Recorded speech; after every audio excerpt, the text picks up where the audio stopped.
Friends, family, and keepers of the faith, welcome to another Del Boy blog. And we'll date stamp this as I always do. Year 4, blog 39, in legacy numbers, blog number 195, and it's dated the 16th of November 2025. And I usually start off with a small little monologue. The weather outside is actually quite nice, blue skies, wet, in regards to the garden, but it's been one heck of a trip this week with rain. I've got soaked more times than I want to remember doing my walks, but that's a minor inconvenience to what's been happening this week, which I'll talk about later on. But overall, I'd say my week was pretty good. And I'll tell you the highlights, and there are two of them. The first one, as ever, is my sort of like live that I do every week with Ian Hill, The Ramblings. I've said it a million times. The man is just a great supporter of me, an absolute fantastic guy. He asks me anything that I can do for him, I do it. It's a mutual thing. I'm a big supporter of him. He's in pain. We know of problems that he's had with his son, which I haven't had we haven't, as a rule, there hasn't been an update to the community, but he tells me how things are going with that, and that's going okay. And if you're not subscribed to him, please go over there. I always leave a description to some of my major friends in my every video I come out with. And secondly, I had a call on Thursday, out of the blue really, from my friend Mainmeister, and he wanted to do something a bit different for his waffle, which intrigued me. So I instantly said yes, explaining to him my situation, obviously, with my mother and when I'd be available, which could extend depending on how quickly I can get my mother into bed. But secondly, there's always that little bit of trepidation after you say yes, because he explained what his idea was, which intrigued me. I honestly thought, will this work? But it sounds really good. And it was playing games by sharing our screens. And I thought to myself at the time, that sounds great. We've tried it once before and it didn't really work. But if we managed to now work out those niggles, that'd be great. Then my jaw dropped a little bit, because I knew that the following day I'd be doing the stream with him. And I haven't played games in, well, a long time in regards to, retrospectively going back through my collection. Now, the good news was I could get to choose the games. That's brilliant.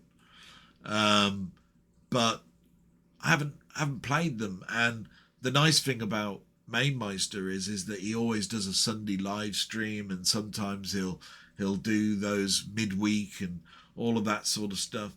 So even though there'd be different games he was playing, there'd be games that are so familiar with him that the muscle memory will be there.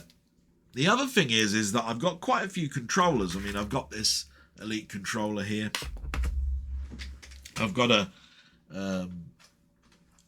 controller down here, which I rarely use. It's why it's dusty. But it's one of those Competition Pro Extra joysticks, which I generally use for Commodore 64 play or Spectrum play or whatever. And then we've got my big beast here, which is the Mayflash, which is a brilliant joystick. You can see at the bottom that it's got a base that you can remove, and you can alter the gate underneath here to two other gates, but I haven't done that. And there is also at the top here, you can undo the ball, and there's a tensioner, and you can tension it, but it's very waggly. See, look, quite waggly. And I haven't tensioned it, but it is obviously the go-to device when I'm playing sort of like games that require an arcade type aspect to it. So, two things. Controllers that I really do need to sort of like sort out, because I don't think I've got one killer joystick other than my X Gaming joystick, which has got two joysticks. It's here. I don't know if you can hear it. Two joysticks. I think it's got 16, 17, 18, 19, 20 buttons, 22 buttons, and a trackball right in the center, which is the most fantastic joystick, but you can't move it across to play, right? I'd have to be here like this. So that doesn't work for streaming. And of course, I'm in awe of Mainmeister's joysticks, because he's had some custom built for him. You know, and I really don't think I've got a little portable one that's of any worth. You know, this is brilliant, right? It is the best controller I've probably got. It is the Xbox Elite controller with the trigger mechanisms underneath. I mean, I bought it brand new, but I bought it in a sale from Microsoft. It's £150 controller that I bought for, I think, $89.99. I mean, everything on it is modular. I mean, you can take the D-pad off, you know, and because it's magnetized like that. Look, take that off. You can take the controllers off. You can have long and short versions of that. I mean, it really is. You've got tensioners for the triggers. My God, I mean, it's a fantastic thing. But anybody that plays arcade games know those controllers just do not work with arcades. And so, yeah, two things. Haven't played games, controllers I need to sort out. And so I was going into it with two games, really, that I thought that I might have any possibility of doing something where the scoring system might give me at least a point. And they were Alpha Mission 2 and Peridius. The last time I played Peridius wasn't the arcade version in a way. It was the X68000 one, which is slightly easier, I would say. And the other, it was Alpha Mission 2, which was the first game I ever had on my Neo Geo MVS system in 1991, 1992, somewhere around there. And the cartridge itself was £100 odd. And I had this Neo Geo as a co-purchase with a friend of mine at the time. So we both put up half the money. And, you know, when we both had time, I would have it for a certain amount of time, he'd have it for a certain amount of time. And we had 3 games for it. And to be quite honest, I played that game to death. You know, I got to about 3rd or 4th level over the period of time I had it. I only had that console for a year. He had to move away. He obviously had the choice to buy it off of me, my half. There were other things going on in 1991, 1992. I'm pretty sure you'll know that, you know, the SNES was out then, the Mega Drive was out then. We were moving into another era, and it made sense that I'd played quite a few games. There was no way I was going to be buying those cartridges at that sort of price, and they were holding their value. So I sold my half back to him, and that was the end of that, really. But I count it as I owned it, because we both owned it. So, you know, it's the only time I've ever done something like that.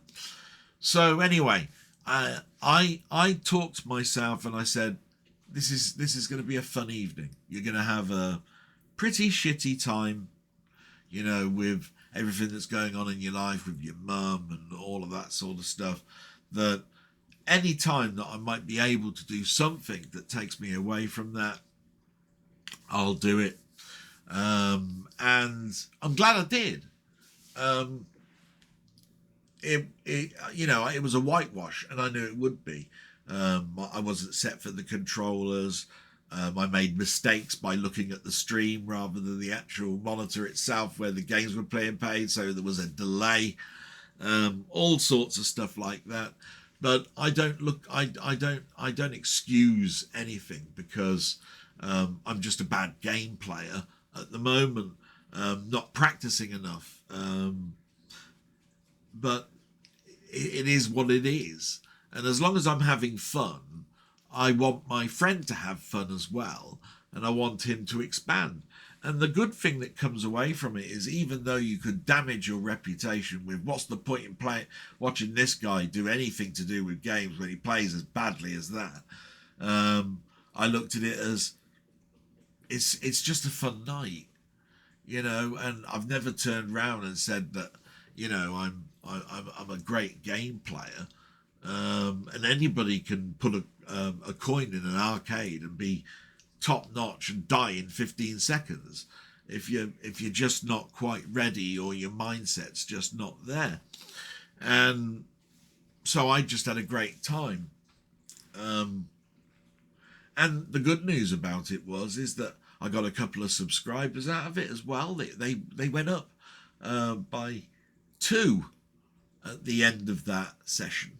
I woke up in the morning, and I haven't been looking at the figures, by the way, for ages. And the figures had gone up 3 in the last 2 weeks. So that was 5. So I look at all of these things as being, well, it must have been a positive. Do you know what I mean? And just by looking quickly at the comments, I was opening it up, ready to do this blog. I've got a ton of stuff to read. So it must have been a good week. Or people have got something to say about last week or something. But I'm very, very happy. Things were great with that. But has it been a good week overall? Has everything been good? No. There have been some downsides, and some major ones at that. But first of all, the news. We always do the news, get it out the way. And I just want to clarify 2 things. First of all, this is a blog, right? A blog is, for me, in this channel, a video diary. Anybody that's ever written a diary will know you write down your thoughts of what's happening during the day. And this is a combination of every day this week into one. And I have to think about, therefore, what my mindset was on those days, and what I want to divulge, which pretty much is a very transparent 100% account. Yeah. From a perspective of myself. Now, that's very important to understand that point. Okay. Where else was I going to go with this? Well, we'll cover it'll come back to me, but that's one of the central reasons that I wanted to mention that, because I don't want people to think there is no way of discussing anything else, right? But we'll get the news out the way. I think we'll divulge into that, and then we start off with the war. Okay, and as you know, I'm considering stopping this war part of the news in the new year. Just want to make that clear as well. So the war. Russian drone attack slams into block of flats in deadly wave of strikes against Kiev. The attack killed 6 people and wounded dozens of others as rescue workers shifted through the wreckage one Kiev resident described how the drone pierced the building and exploded on the other side. Meanwhile, Ukraine continued attacks on Russia's oil infrastructure with drone attacks on one of its biggest export terminals on the Black Sea coast. So as you can see, just like I was saying the other week, tit for tat, very little about peace talks, concessions, ceasefires, nothing. So much for I'll end this in 3 days nonsense, which he backtracked on within a week of Trump backtracked a week into his term by saying, if it had been at the start, I could have done that. Well, yeah, thanks. You didn't say that, did you, when you were going into the election part of your tenancy? So, yeah. It is what it is. I just want the war to end. I have no opinion on it other than that. And all this killing and all that sort of stuff, it's got to stop. And the economy would love it. I'm sure both sides would love it. Whether I'll see it by Christmas, doubtful. Whether I see it into next year, who knows on that. Let's hope it does. That's all I can say. Here's some news from the UK then. Major incident still in place after Storm Claudia caused severe flooding in southeast Wales in the town of Monmouth. Yeah, so we've had, like I say, some bad weather, and it's been hit really bad in the southeast of Wales. Most of Monmouth, or part of it, covered in water. I think there's been some deaths. It's just whenever you see the pictures, it's just all of those same pictures that you've seen abroad, where there's been a tornado or water. It's just covered, brown goopy water and people travelling around in boats or sitting on top of roofs and things like that, waiting to be rescued. Absolutely awful. I feel for them, and I keep referring back in the past. If you go back a couple of years, through my blogs where we've had this weather, you will see that the government say they've made sandbanks and improved embankments and all of that sort of stuff, and it still continues to happen in the same towns, and it's just not enough. Lack of money, I know this, but at the end of the day, I keep seeing end of year reports with banks and companies and how much money certain politicians get, and they all turn around and say they've got bonuses of £5 million when their profits were down that year. Why are you getting a bonus, 5 million or something, as a payment for that year? I mean, that's a 1 year payment to you. And all this is happening in the world. Bloody hell, donate it to charity, like Alan Carr did with his wage that he got for winning the Traitors or something. He gave 87,000 to charity. That was his winning money, and he went, I'm so taken aback for winning, I'll give it all to charity. Why don't you guys do that? I mean, we know why. Greed, but it's annoying. As anybody knows, I'm into my boxing. There's been a documentary on this week with Chris Eubank Jr. talking about his relationship with his father, Chris Eubank, living in a sort of a bubble, because Chris Eubank came from a different background. Eubank Jr. under his father meant that he sort of lives under a silver spoon of a sort, never needing money or anything. But he chose his career path as his dad, boxing. It talked about his younger brother's death. I think his name was Sebastian. And this was all up to the lead up of the fight, which is a sort of a grudge match, because their fathers, Chris Eubank and Nigel Benn, had such ding-dong battles that my father and I watched together, and we sort of like bonded over boxing. And Ben, we were all urging Ben on because Eubank was just so smug. It wasn't about his boxing. It was about, he was so smug. I mean, he came into the ring, no word of a lie, and he'd stick his chin up like this. And he'd have his arms like this, making his pecs and everything look rippled and all of this sort of stuff. And like sort of like a Hulk Hogan or a Lou Ferrigno sort of like stance for the Hulk, you know what I mean? And you just wanted him to punch his lights out, do you know what I mean? So anyway, both of their sons have turned up as boxers.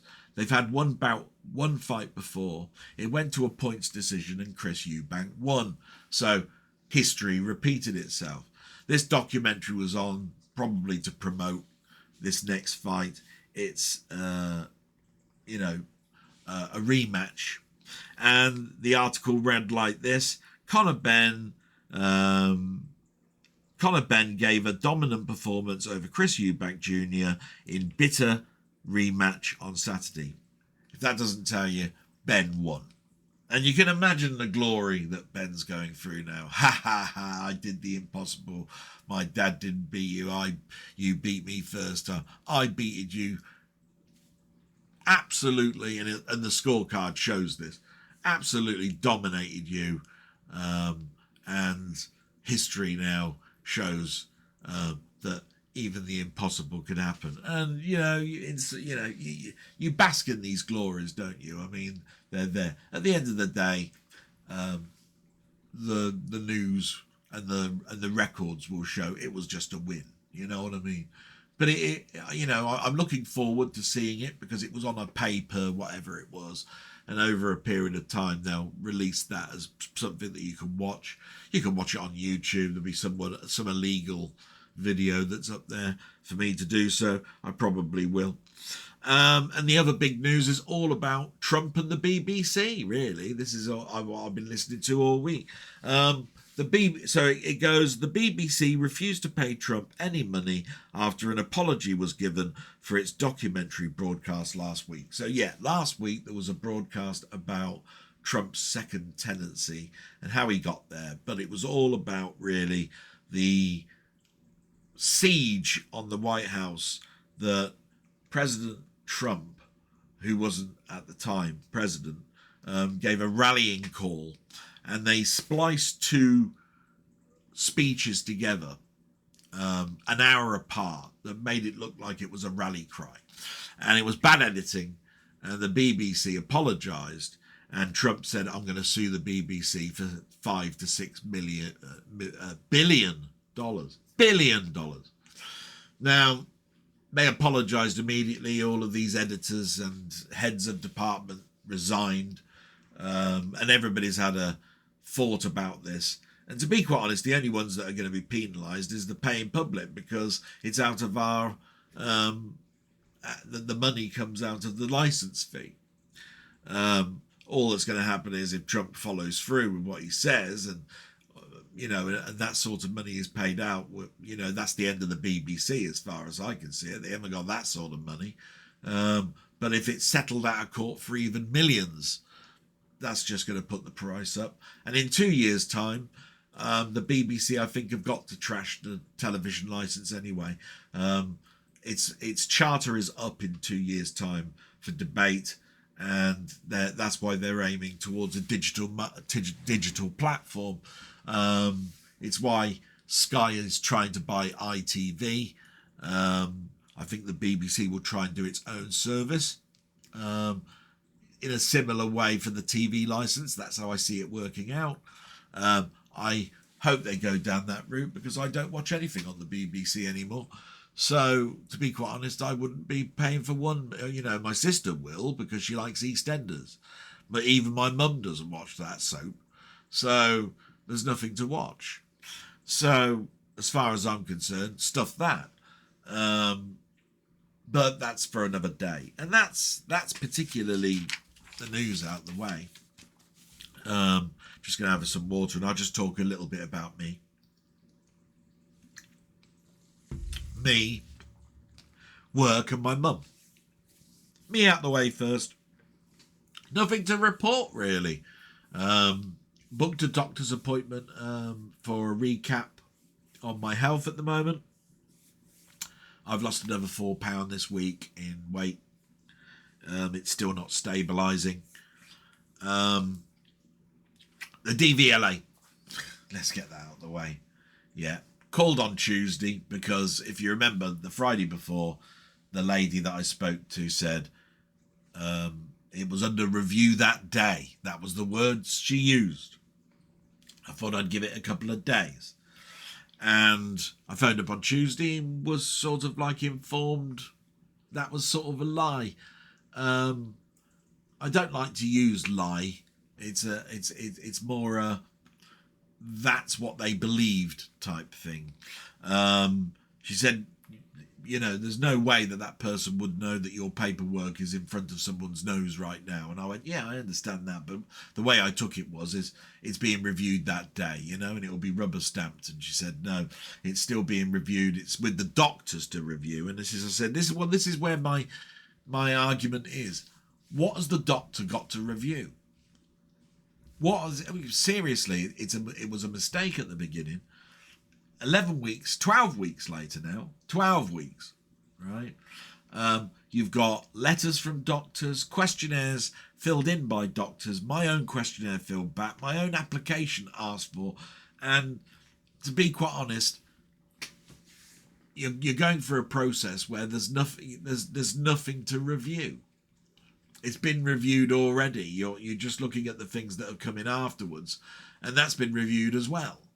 So what are you reviewing? She said, that's all I can tell you. And hopefully, you'll have some news. And I said, well, I'll be calling Friday. I phone 2 times a week and I might even expand this to more. I'll make a nuisance of myself. But I did call on Friday, and what I do know, and the lady that I spoke to was just spouting the same nonsense. I said, I want to speak to your manager. And I spoke to a manager, and the manager said she is taking control of it.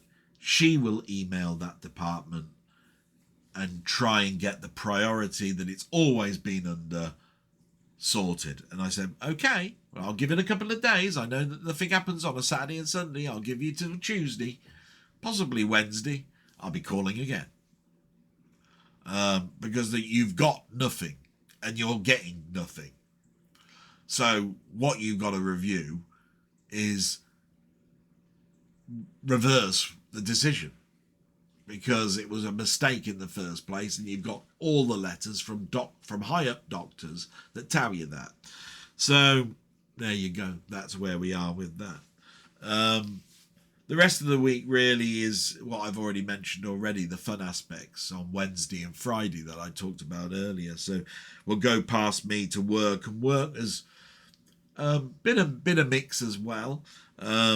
We've had the return of our co-worker who has come back to work after being off for 5 weeks. He also, I don't know what his problem was. And we always leave it to the person to tell us what that is if he wants to. He's lost 3 stone in weight.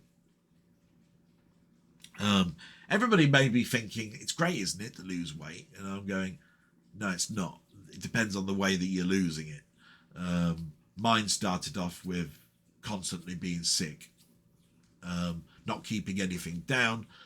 Then because of being sick, you didn't feel like eating, so then you don't eat, etc., etc., and it goes on and on and on. That's not the way to lose weight. You lose weight because your mind says, I need to lose weight, and you need to address those sorts of things, do it positively, and do it slowly and gradually. Massive rapid reductions of weight are not good, and if anything I can tell you is I got through those things. I can't stabilize mine at the moment. There's too much stress in my life that doesn't stop me from doing anything other than lose weight.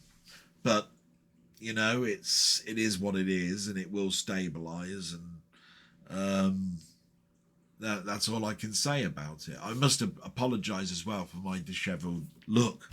I will say this: I've been so busy that I forgot to charge my shaver. Now, I've got usually a wet shave system and a dry shave system. Now, I've had this shaver for years, and I forgot to charge it, didn't I? Right. So I use those bamboo type blades for wet shaves, and of course I've run out and used the last one. I've had this shaver for years. It's a Philips Series 9000. I don't know if you can see that. It's a lovely shaver. I mean, it's a gorgeous shaver, and you know, it's got heads that you can pull off. The 9000 series came with a cleaning system, which is what I bought it for, where you plonk this that way down. The charger is got a charging cradle that goes over the top. This goes into a bath, and the water rises up into the bath, which has got some lubrication for the blades. And it takes about 3 hours, and it basically cleans the system. It's also got, you know, like one of these clipper type things, and I do that for going close to my nose and down the sides of my ears and all that sort of stuff. And like I say, I forgot to charge the damn thing, didn't I? So if I turn it on, look, you'll see the battery is really low, and when I turn it off, it makes that blippy noise to say, "You bloody stupid idiot! You haven't charged your shaver, have you?" So that's one thing. But something else to show, you know, which I haven't done before. That's how I shave. And you know, we were talking about work, weren't we? And so he's come back and I'm losing weight, and he's losing weight. I completed the creation of something called a task board, where all of the objectives of the whole of the department were put in. I had to put in everybody's name against each project, and they're called what they call swim lanes. And then they're moved over into a field that says in progress, closed, complete, and all that. In other words, it's a poor man's project manager. Microsoft Project Manager is what we should have. We're using a task board. It doesn't really have timelines or anything on it. It's pretty shit, to be quite honest. But that's the way that they're going, because they're not giving us a license for Project Manager. And then my bugbear is the amount of meetings. Oh my God. Am I supposed to get any work done if I have a meeting at 9:30, then we have a weekly one at 11, then we have a development one at 2 o'clock? You might as well just turn around and say, well, there's Monday buggered for a start. You know, and then you're in a bad place because Tuesday and everything is catch up. So that's for the first of my bugbears. The second one is all these, we want to be more efficient, so we want a strength survey done from you, and they write down all of the tasks that you do, and you have to put next to it how many minutes or hours it takes you to do each task. And if you can imagine it, it's like, well, how do you want to look at this? Do you want to look at this from a point of view of, I've got all the detail and it takes me that long, or you've got to search for the detail and there's a ton of them and it'll take this long? Never got an answer to that. So I put down 2. So in one particular instance, if I had all the detail, it'd take me about a minute. Then I did the opposite spectrum, got a ton of them, don't have any information, so I've got to look it all up, and then I put it in. So for each task I was putting in, 30 minutes to an hour, all day, etc., etc. What else can you do? And I'm just looking at it, and they always turn around and say, we're not trying to micromanage you, right? And I'm going, what do you want all these time things then for? Because if the other persons are doing that, they've got different times next to theirs, you're going to be looking at it as, oh, don't give it to this sod, because he takes longer than this guy. I mean, you can doll it up as much as you want. It'll always come across to the end user that's what you're doing. I have to put my faith that that's not what they're doing, but that's what I think they're doing. So, you know, it's just awful. And with all my caring duties, I'm being pulled away from my machine every now and again, you know, to get my mum onto the commode or whatever. So it's pretty shitty. That's work. Mum. Oh, God. She's getting worse, you know, in regards to her legs. It makes us just cry inside, getting her up in the morning. We do everything that we can. My sister's just wonderful. She's the one who spins the legs around. I'm the one with my arm underneath her head and spin her around, so she's supported with my back, just bent her totally over and then lift her up. I'm rubbing her back. Then we both have to lift her it's like a sack of spuds, to be quite honest, because she bends her knees. She doesn't straighten them. So she's like a dead weight.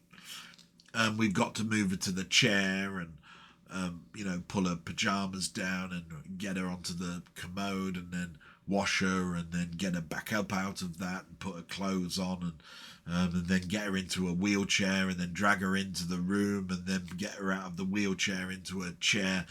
And all that time I'm making cups of tea, the toast, the tablets ready, the juice ready, all of that, which I pre-prep now in the evening to make that part quicker. But in the morning, it's a 45-minute to 50-minute job. And in the evening, because I'm by myself, it's the same amount of time. And therefore, if she goes to bed at 9, I'm not actually in my room until 10. If she goes to bed at 8:15, then it's probably just past 9. All of that sort of stuff. Sometimes I hope to God she's tired. But that's a horrible way to look at it. Other times I wanted to stay up. The darts are on till 11 o'clock. She'd love that. Too tired. And if she went to 11, I'd be going to bed at 1 in the morning. Do you know what I mean? So it is one of those things. So there's that. We knew that she was going to hospital on Tuesday for an ultrasound scan. And my sister did all the wonderful things. She arranged the transport, told the transport that we need the transport back when it's finished, pre-booked that for a time that she thought was able to put the procedure in and have a gap at the end where it wouldn't be too long. They turned up a good hour before the actual scan. Brilliant on my sister. But the wheelchair seatbelt, which we've never used yet, tried to be used. It wouldn't hold a mannequin in. It's so short. The ambulance crew had to go out and get another seatbelt type thing. And that enabled it to go in. And I had to put the ramps down. These are ramps that go into the house, lip over, bend, extend out to pass the step that gets you into the house and down onto the floor. Those things are cumbersome and heavy, and they fold, and there's 2 of them. They backed the wheelchair out, got her into there. She went off, and I told work I'll be following my sister in about half an hour's time, so I'm still working. So all of that took about half an hour to get her out the house. I worked for another half hour, walked up there, and she was in the waiting room with my sister, reading a magazine, waiting for the ultrasound to occur. The ultrasound happened. I waited a bit longer. When she came out, my sister quickly gave me the diagnosis, and I walked back home and waited for my sister to return. So in my head, I know what was discussed. The ultrasound has shown that she's got arthritis in both knees. The right knee was now worse than the left, and it was the left that started this whole procedure. It's bone against bone. The fatty tissue is degenerating. The water on the legs has got to be looked at by a GP, and they told us we need to speak to them. And the consensus is she needs the steroid injections. Now, we told them about why we didn't use the steroid injections, or the doctors, should I say, were against the steroid injections. And those are because steroid injections tear through tendons. But they are pain relief. You give them every 6 weeks. You inject into the knee. we said this 5 weeks ago, 6 weeks ago. How long has my mum got? She's not going to be able to have a kneecap surgery.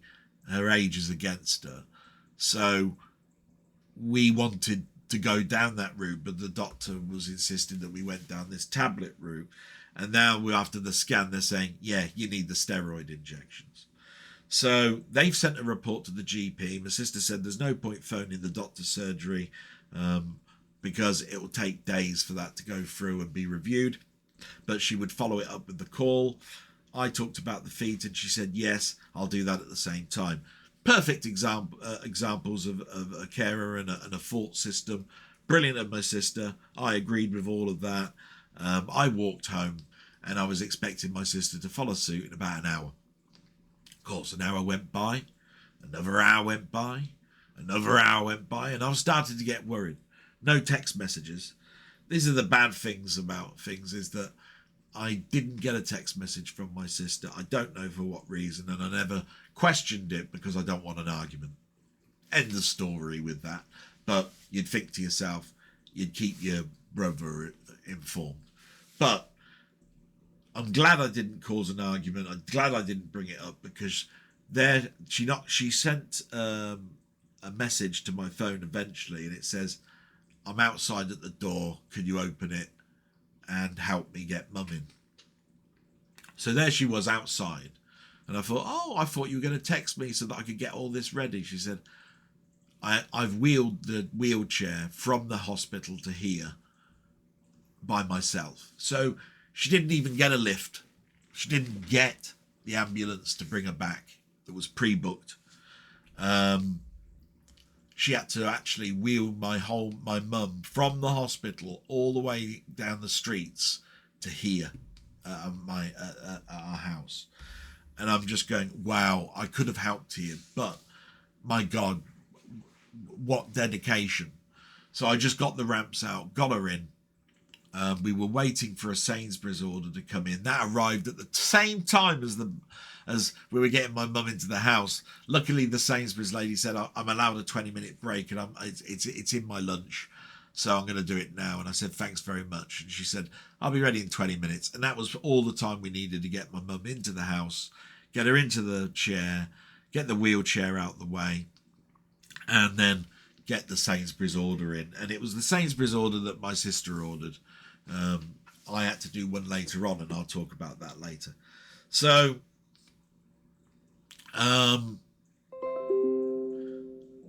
Facebook. I think you got Facebook open. I don't know why that's happening.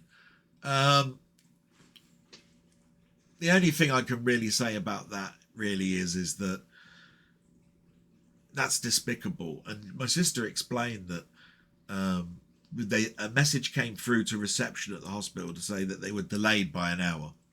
My sister was okay with that. An hour went by, and they got another message to say the ambulance is going to be delayed for another 2 hours, so it'd be 4 o'clock. That would mean that my sister would have been with my mum waiting in the waiting room, and with the procedure, she'd have been there for 7 hours. Now, if you can remember rightly, I was there for 8 hours plus, 6 or so weeks before. The exact same situation, right? And it's cruel. It's cruel. The reception did everything they could to get a taxi that my sister was willing to pay for, and they had no taxis with mobility access available. So that's why my sister had to wheel the wheelchair from the hospital to here.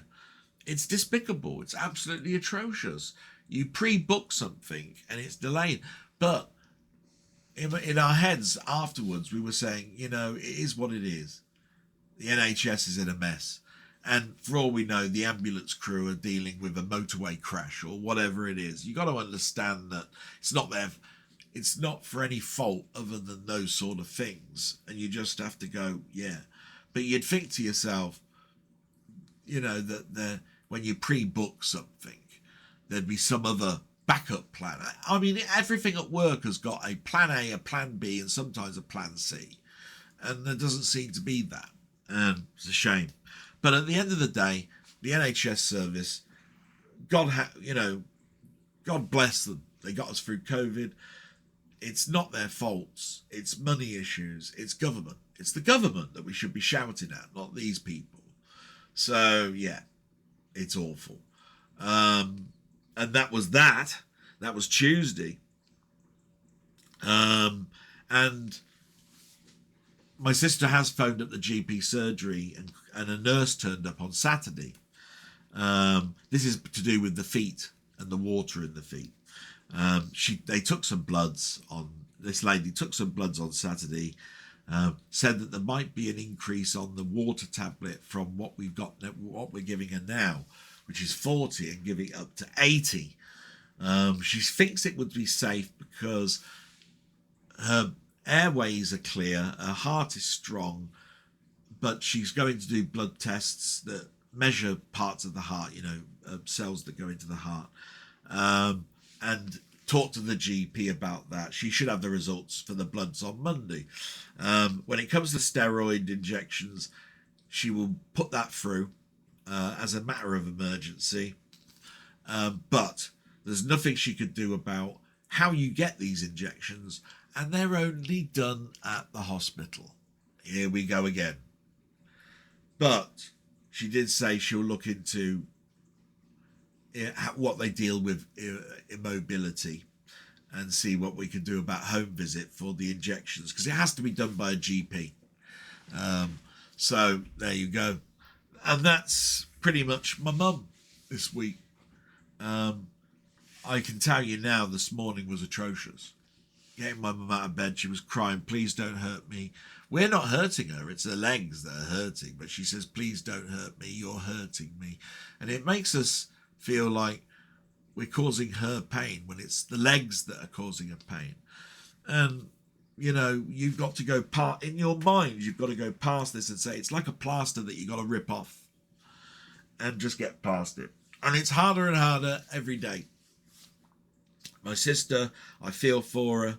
For me, I go into the bathroom and handle it myself. I try to get all the emotion out the way and try to remain strong. And it's a losing battle. It's a losing battle. So 100% from my sister this week. I'll give myself 100% for what I've done this week. And the only saving grace is big thank yous. Ian Hill, The Ramblings, Mainmeister. There we go. So just before I do the shout outs, I'm just going to check on my mum because she had such a bad morning. And then I'll be back and we'll continue, hopefully till the end. So it won't be a moment. And I'm back, and I did have to help my sister just a little bit there. Didn't take very long, couple of minutes. So everything's fine. But I just want to... I was going out there and I was thinking about something that's really annoying. And I don't like to be critical, right? But I've been watching YouTube for years and years and years. And it's one thing that really gets my goat a little bit. And it happens on certain things that I watch. It happens on Doctor Who broadcasts. It happens on FPGA as well. And it's not just one person, it's many different people. And it's because their content is great, don't get me wrong. The way that they've structured it is great as well. It's how quickly they talk and the elongating of words at the end of a sentence. I'm not very good at doing impressions, but it could go something like, today I like to talk about the Mister, and we're going to be talking about its design. And what I'm going to be talking about is how great this little box is and how square and lovely it is. And oh my God, Jesus, man. Because they do it in one long monotone line and then elongate that long word before they talk about the next thing. And then they're going fast again and it elongates that long word at the end. And oh, it just does my head in. If I could have one thing that these people could stop doing is that. And it could be that they've got a condition. I don't know. But it bloody and grates on me. I mean, it grates more than adverts in YouTube. I mean, it's absolutely atrocious. I'm not very good at doing impressions, but that, you know. I want to talk about Doctor Who. And I just want to talk about its TARDIS design. And, stop it. It's just so mad. Don't want to be critical too much, but if there was one thing I could stop, it'd be that. And I don't know if anybody else experiences it or seen channels that do that, but it just seems to be everywhere. But anyway, let's talk about the shout outs, the nice things, eh? Lots and lots of comments this week. Every single person that watches this, I thank. Anybody that's a YouTube creator, I thank you. No matter whether what I was talking about just now, it's just a bugbear of mine. It just grates on me. But everybody that does stuff on YouTube, I thank you. You make my week. I don't know what I'd do without it, to be quite honest. And anybody that's commented, my God, keep that up, please. Thank you. Absolutely wonderful. New subscribers, welcome. You know, and old subscribers that are watching, thank you so much. And you make this channel healthier. You make me want to continue to do it. I'd be doing it anyway. You know, this is why I don't get the thumbs up, thumbs down thing. As far as I'm concerned, I don't even look at those figures, but I did look at them this week and they're bloody healthy. So absolutely great. More of that, please. And, you know, absolutely fantastic to everybody. You know, to be quite honest, the numbers have gone up, and that's because of both thumbs up and thumbs down. You actually help with the algorithm. So I've only ever got one bugbear with the thumbs down is you're not saying why. You know, you therefore you must be just a troll or something. But even trolls, thank you. You're increasing my logarithm. Brilliant. Thanks very much. I'm happy. I haven't been happier, to be quite honest. So brilliant. My friends have been talking about that their channels have become stagnant. I feel sorry that that's happening. That's why I've always been a big community player. You know, community is big for me. And I've always gone to people's channel. Sometimes I've left a comment. Every time I do a thumbs up, I've watched it. If I don't think, can't remember the last time I did a thumbs down on something. No. I've left a constructive criticism, but still thumbed it up. Amazing, really. If I don't like it, I just wander past it. But anyway, it's not all about that. This is the shout outs bit. So here are the people that have left comments, and big thank you to them. And that is Denny, Robert's Retro Gaming, Frank Holder, Rocket Bunny, Ian Hill, The Ramblings, Sandra Clark, Wee Bob Art, David's Retro Games Played Badly, Down the Rabbit Hole, Steve's Gaming Part 2, Carl Todd, Colin Jones aka Ponder, and Stevie Paperboy. My God, look at all that compared to some of the other weeks. Absolutely marvellous. Most of them are asking me questions, so I better get crack-a-lacking, hadn't I? I keep saying that, don't I? You must be getting a grating on that. But he put a placeholder. My friend, the first one, is Denny, because these are not in any particular order. So it's Denny. He's put, hiya, mate. Still busier than a rented donkey, hence my continued absence. Personal issues are still a major barrier to get involved with anything. Seems like it will be the new year before things start to settle. Yes, I don't know if you mentioned, but he mentioned that his whole structure of his timetable is being changed for the better new year. It's always good to get a good news story. Always bad to hear that it still continues up until that point, but it is something to look forward to. And, you know, I just hope for better for him. Great friend is Denny. I miss our chats. But here we go. It says, saying that, I had a rare Saturday morning to myself yesterday and watched a few of my discs. That's marvellous, you know. It was a fantastic morning viewing. It's a good life. The Twilight Zone with Bill Murray, Burgess Meredith, The Invaders, and finally Mark Leonard in Mission Impossible. Absolutely marvellous. Lots of stuff there. Hoping that you've got round to watching your Doug McClure quadrilogy. So that'd be good. I must admit, I've got to get round to mine. It's still up there. You continue, no doubt every Doctor Who fan will be gearing up for an announcement of the missing episode finds from Film is Fabulous. That's that charity that we've been talking about. The word coming through is multiple episodes have been recovered. The video I uploaded on your Discord is a fascinating watch for any Doctor Who fan.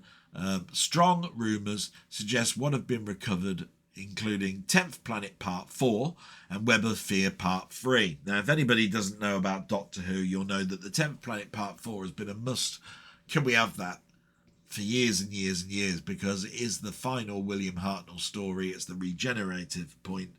And even some people that have been deliberating about these missing episodes, they've turned around and said, I couldn't care less if it was there or not because it's animated. As far as I'm concerned, anything that makes a story complete with the actual film stuff, I want, regardless of whether it's been animated, because you'd rather have the complete story. I'd put it in the higher bracket. But some of them are saying, no, I'd rather have the others that we haven't got. Well, we want both, don't we? I mean, it's a stupid analogy. But anything that completes a story is better, as far as I'm concerned. Again, at this point, it's still unknown as to how many have been recovered. Those suggestions are anything from 7 to 20. The terms multiple episodes and very exciting announcements has suggested we won't be disappointed. Regardless of what's been found, I'll be extremely grateful for what's been recovered. And that's the same for me. That's the last line, and that's what I'm saying. Everything else is pure speculation. I wouldn't put numbers down to anything. To be quite honest, no announcements have been there. I did watch that video. It is exciting. There's no idea about whether the deliberations about what's being returned is being done. And then they've got to clean them up, and then they've got to get them out there and all of that sort of stuff. And you will be buying something for the third time, the fourth time, the fifth time, whatever, because we go through DVD, then Blu-ray, then 4K, etc., etc. So it's a never-ending sort of like cycle for years and years and years. And it could, if the speculation is it's 20 episodes, right? They're not going to do them all at the same time, right? Nobody's got that sort of money. The BBC would be stupid to do that. They'll drip feed it. They need to clean up the images. That's going to require a company and money and everything else.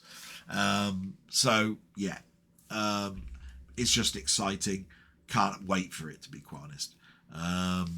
Question for this week. Between the Land and the Sea is going on to iPlayer December, the last of the Disney deal. RTD, right, that's Russell T Davies, is at it again. The Sea Devils are to be known as Homo Aqua. Yeah. Woke. Oh, my God.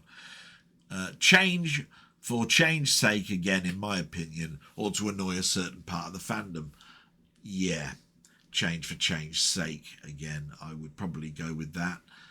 Warriors of the Deep had the Silurians calling them our Sea Devil brothers. What's your opinion? Yeah, brothers is the extension bit here. Brothers. You could have called it cousins. Whatever. I don't give a shit. I really don't. I look at it like this. I've lived with classic Doctor Who, with actresses turning into actors. Now, aliens being called he and she and brothers and all of this sort of stuff.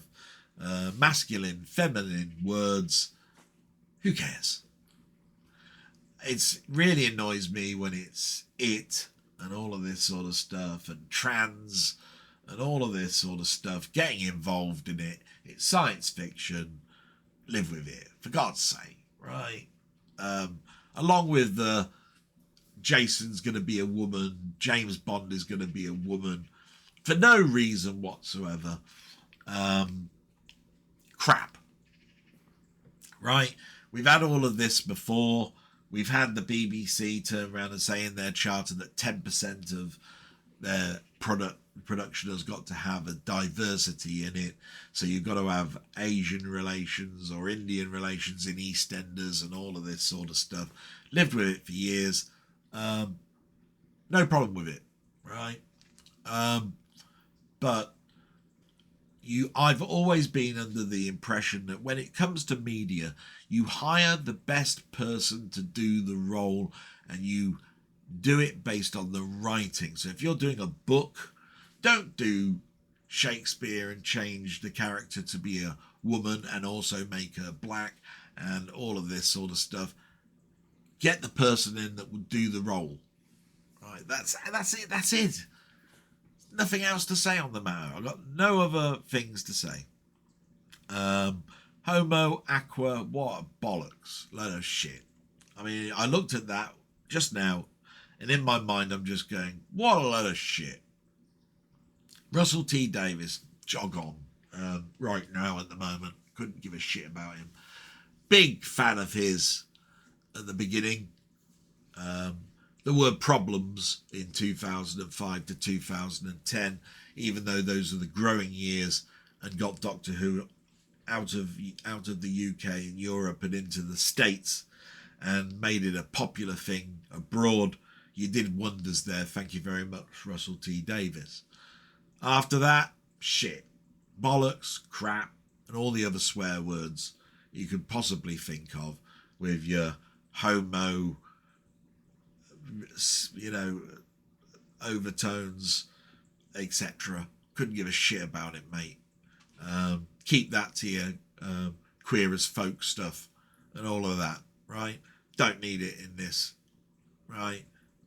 So, yeah. In fact, actually, although I haven't written it down, I watched a channel.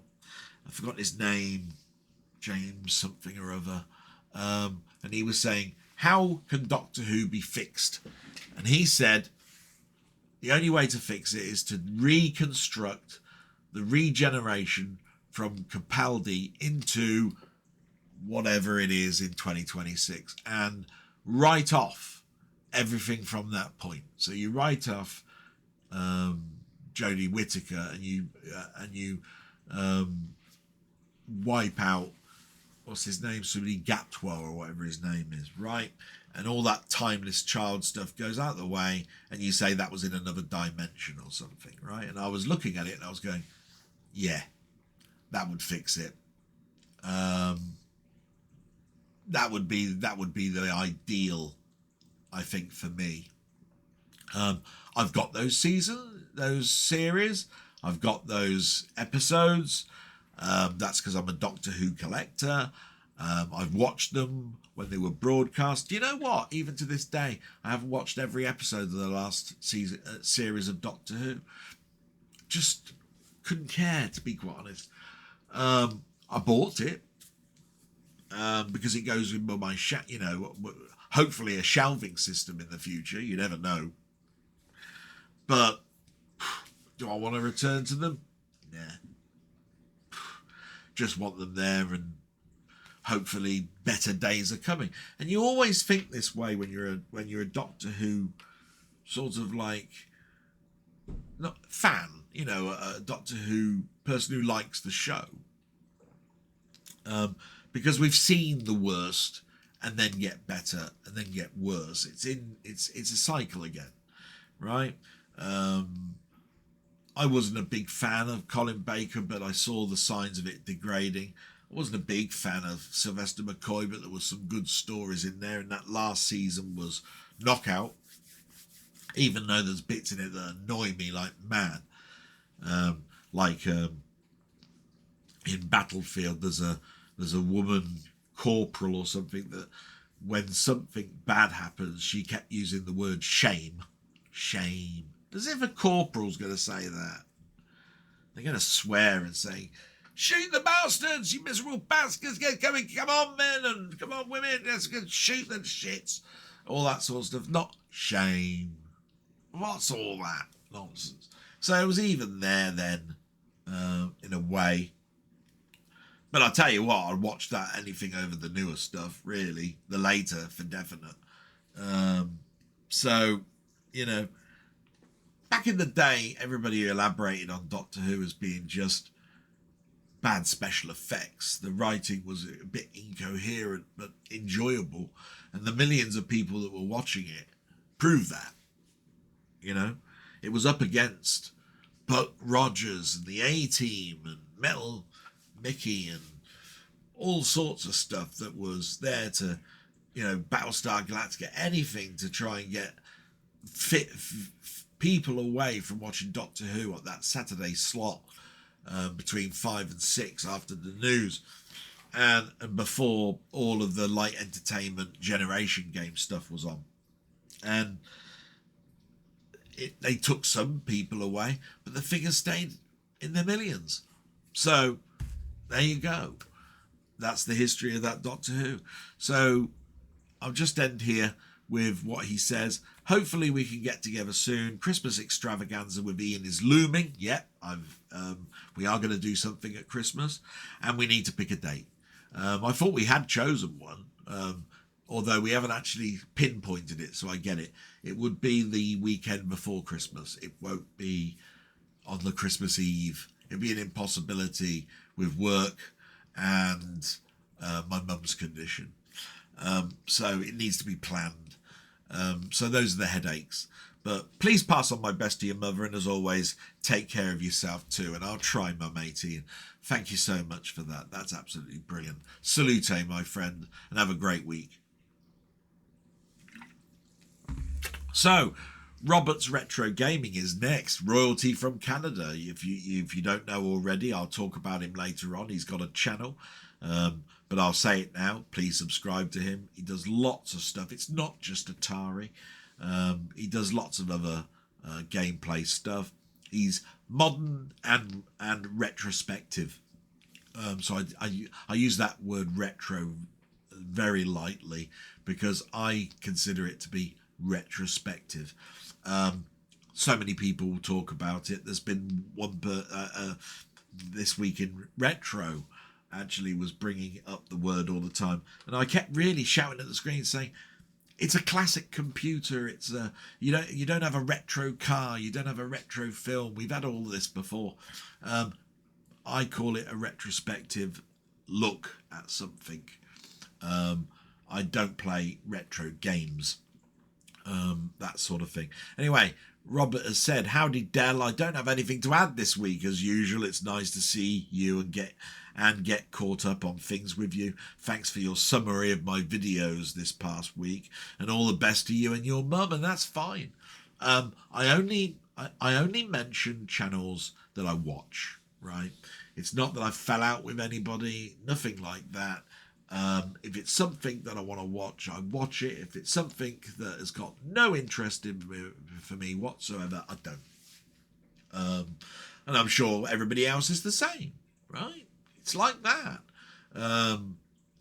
You don't want hostility or anything. So that's how I look at things in life. Thank you very much, Robert. Salute, my friend. Very short one there, but pleasing, and thank you very much. The next one we got is Frank Holden. Now, I don't think he's got a channel, but he's a friend of this channel. Brilliant. And he's put, hello, Delboy3K1. I hope you and your family are okay and things are improving for you. I know you are more a film fan than a gamer. And I suppose I call them 50-50. They've been around in my life forever, but I watch more films now than I play games. I will say that. But I still go on Steam and I play games there, and I still got why would I spend 400 and something pounds on a Mister if it weren't for the fact that I play those games again? And I do, but it's just with my mum's health. It's harder to set that up and play that and a game than it is for me to watch a 30-minute comedy or something. Those are the little shards of gaps of looking after my mum that I've got available to me.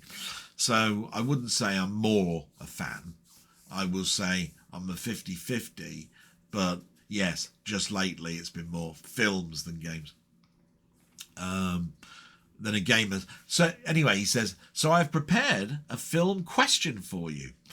Oh my God, here we go. This is going to tax me. Can you name the films these lines come from? Oh, right. Let's try my best here. Let's hope they're ones that I've watched. So the first quote is, push the button, Max. Push the button, Max. Yes. the clue there is Max, The Great Race. Jack Lemmon. How could I not know that one? That's Jack Lemmon. Brilliant. Push the button, Max. Yeah. The Great Race. What a film. Watched that as a kiddie. Have I got that on physical media? Do you know what? I don't think I do. So thank you so much for that one. I must write that down or I'll come back to this. Next one. When you have to shoot, don't talk. Oh, it's been on telly the last couple of weeks. Good, the Bad and the Ugly.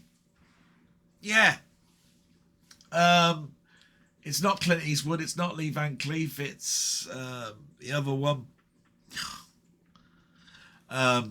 Brilliant. Yeah.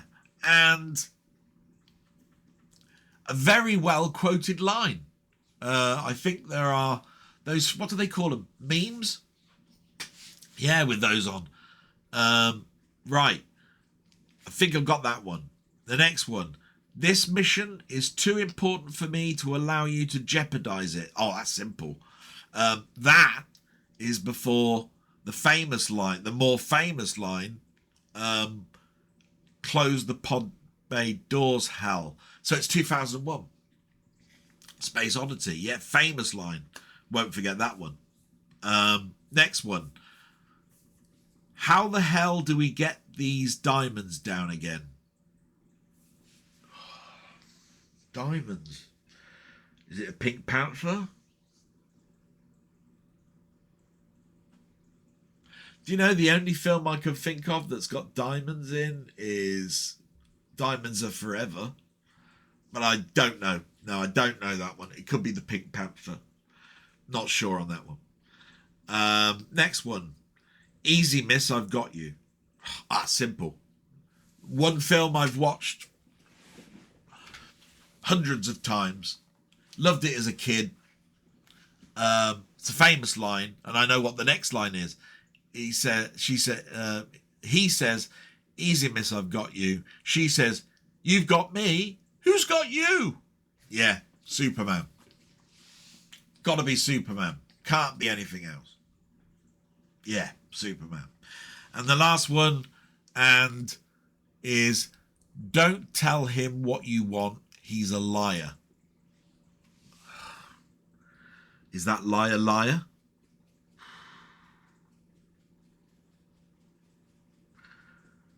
No. That one, I've got no idea on that one. No.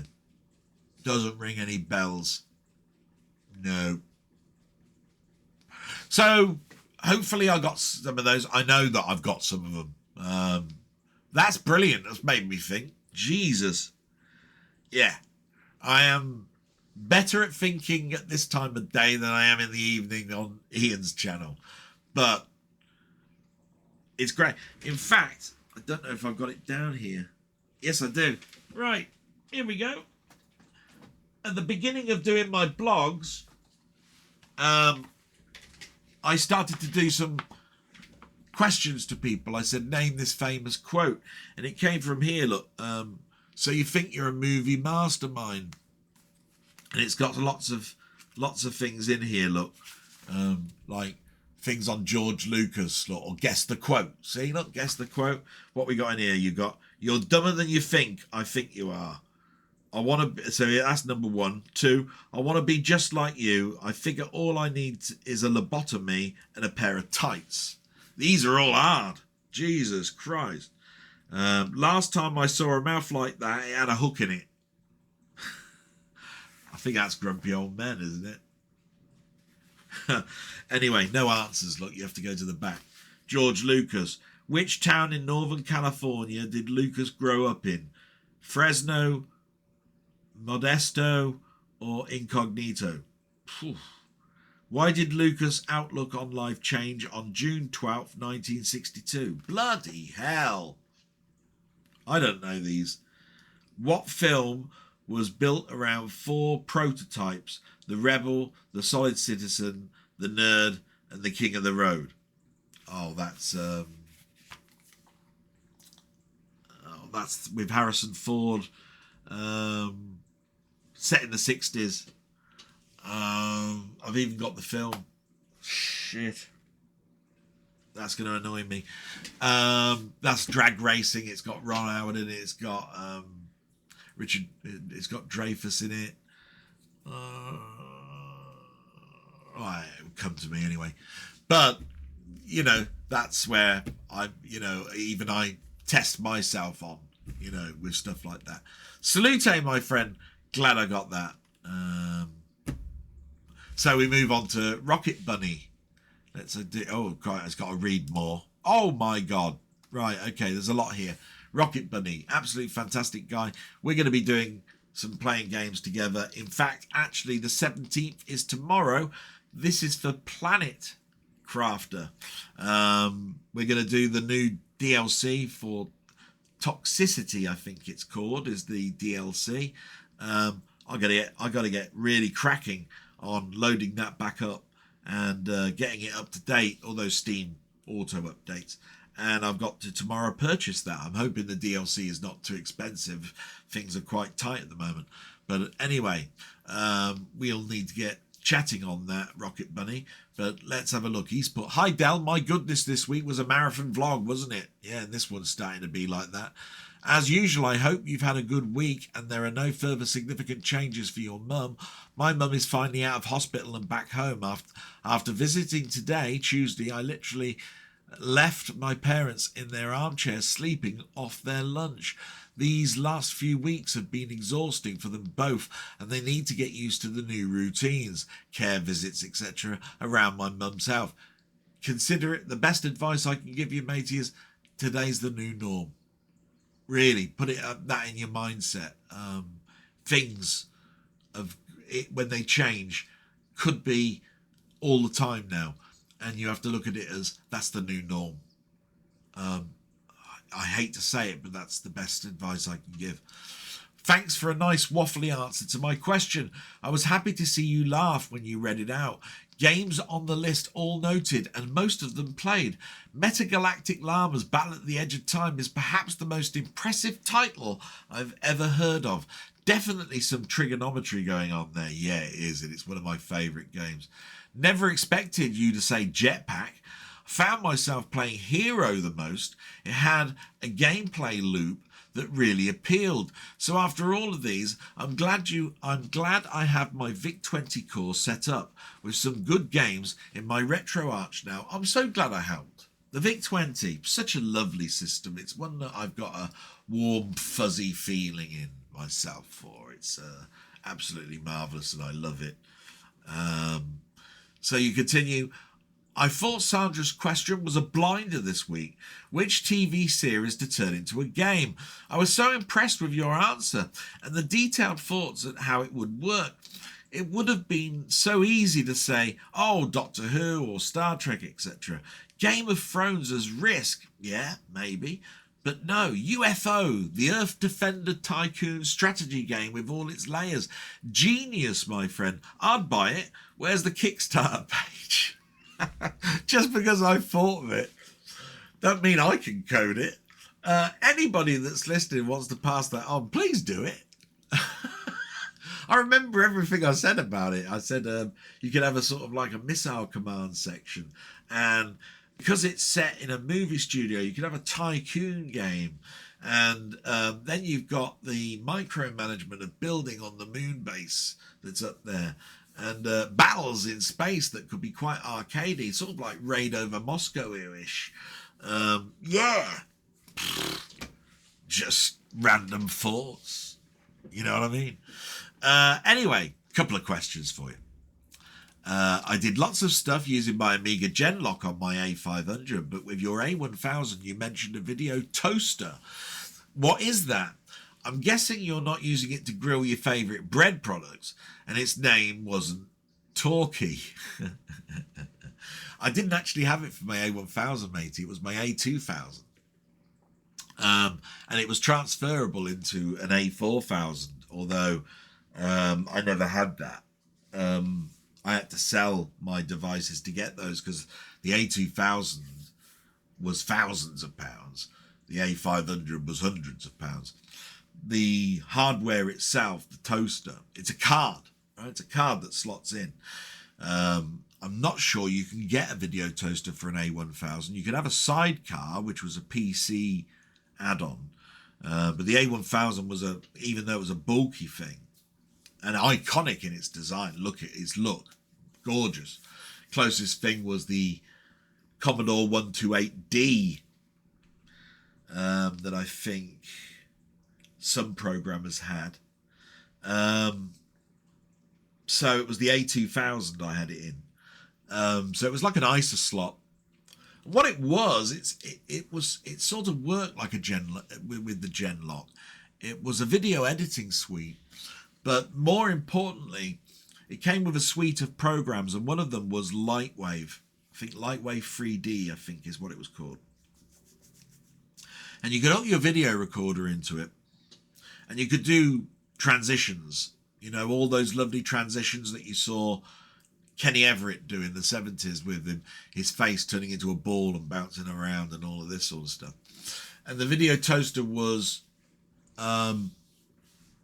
famously used on Sequest DSV, but mostly because they used the Lightwave software to render all the ships and the underwater sequences. But it was matted in with the live video, and that's where the Genlock and the toaster would do that without taking processor away, because it was a self-contained card. But it didn't render ray tracing really much faster. I take it did. I would say it was probably the same as an A030 or A040 card, but back in the day when the 2000 was out. So it did have acceleration on it. And you had to, this one was doctored for Powel, because it was mostly an American product. It was NTSC. It even had BNC connectors, if I remember rightly. And I had to get round that problem. It was from NewTek. There you are. But I bought myself a different ray tracing package than Lightwave, because I had problems with Lightwave. Lightwave to me was, if you were a technician or an artist, you'd get your head around it. But my God, it was complex. And even the transitions weren't simple. This icon shows it doing a spin, and this icon shows that it compresses into a ball and all that. It had some of that, but it was more a script. It was a GUI interface, don't get me wrong. It's just it was done with boxes and timings. Same way that Adobe products are for video editing, like that. You know, you move all your videos into a folder, but then you've got timelines and everything. And it was like, yeah, it was a great time, and I loved it, and I soaked in and learnt so much, more than I'm doing now. So that's that. Number two, very different topic. We now have just 3 Formula 1 races left and 1 sprint. Lando is now leading Piastri by 24 points, with Max Verstappen dropping back slightly again, now 49 points behind. Yeah, so there's 75 points on the scorecards. Who is your money on to win this year? I think Lando is focused enough now to hold on to his lead. However, now he's under pressure. We know in the past he can buckle in this situation. Take care, mate, and all the best to you and your mum. Oh, good question. And I think you're right. I think you've answered the own question. I do think Lando Norris, he will win. I think he will learn from the buckling of pressure, but he has buckled even this mid-season. But I've got a funny feeling that's how that's going to happen. I think it's deserved. Piastri, I'd have liked to have seen win, but I'd be happy to see him win next year, if you see what I mean. I don't like it when championships are it's the same winner again and again and again, and we had all that with Hamilton.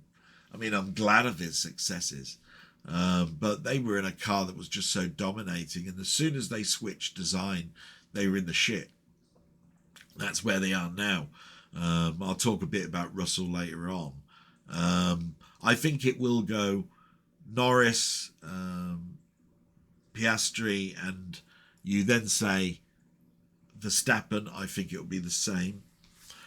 The reason I say that there's no chance for Russell now is, although there's 49 points between Verstappen and Piastri, there's 69 points between Russell and Verstappen, and the 75 points that you can get, you'd have to have Verstappen do a do not finish, or such a disastrous run that you get 1 or 2 points for Russell to nab third. So it's a shame, I think, because I'd have liked to see Russell third. I'd like to see Verstappen not even in the top 3. He's won it quite a lot. I don't think Red Bull deserve anything this year too much. Lots of things have gone on in that team. Most of it I don't like. So, yeah, that's my feelings on Formula 1. And I'm pretty sure Steve's Gaming is turning around and going, "You bastard, what are you saying this for? You know, shit, you don't know nothing." I don't. I love Formula 1. That's my little dig at Steve. But I love him to bits. But I know he'll have another opinion. I think he wants Piastri to win. And I'd like him to win next year, to be quite honest. Just glad I just hope Verstappen can't. There's probably a mathematical equation there that he can, and yes, he can. Done it in my head already. So yeah, unlikely though. Salute, my friend, and thank you very much. And we move on to Ian Hill, the Ramblings, and I've already talked about Ian an awful lot, so I'll just go straight in because of the timing. Hi Del Boy, as always, I hope you and your mum are okay and doing the best you can. It was another good and enjoyable live stream. I read the comments from Sandra. I hope it can be sorted out. She's very welcome to make comments and contribute to our live stream. I'm not very technical, so I do not understand why this has happened. No. So just to recap in here, I do a live stream with Ian. It's brilliant. On a Wednesday. A person came in and said, there's a friend of the channel that can't comment, and then we think it's because she's banned. Please, can you reverse that decision? Which has started a big debacle. And at the end, even though I was very tired, we tried to get her name in the safe list, even though she's not in any banned list, and her name's not there. And when we tried to put her name in, it didn't work. We got the numbers right, Sandra Clark, blah, blah, blah, blah, blah, numbers. But it didn't show up the icon, the picture icon to show next to it. And it disappears when you press return. I don't know if it was because of a YouTube thing that was happening on that day. I have no idea. But we're going to be working on that before Wednesday to get that resolved. Not that I don't know how to say anything other than put them in the safe list. I've got no other ideas. I'm not a moderator when I'm in a channel, so I'm not looking at any chats and all that sort of stuff, and I can't right click and all that sort of stuff. And why would I anyway? Sandra is a friend of this channel, and I've already mentioned she's left questions in here, so we don't know what's going on. And I know full well that the moderators of that channel wouldn't do it, right? If somebody's accidentally done it, then there will be a timeout on it. I can't help because I'm not a moderator even anyway of that channel. So yeah, he continues. Ian does. It's been in parts a bad week for me. The pain in my legs, or especially my heels, was very intense. It's not been helped by the use of more compression stockings. I've got to the point where I've had to loosen them. It was too much for me. It was interfering with my sleep. I just needed some rest. At the moment, I feel much better. Going to have to talk about it to the nurse when she visits on Wednesday. Watched some great films this week. Loved War Games, 1983, which you sent me on a download. I remember seeing this at the cinema. Very much of its time, a great 80s film I watched on streaming. It is. one of my favourites, and I've got that on Blu-ray. The Fantastic Four, loved the retro 60s feel, such a fun film. This was a very refreshing Marvel film, and with Thunderbolts, they are back on course. I'd say that they're better on course. I know that there's certain people that have been in my Discord, not naming names, don't like the Fantastic Four.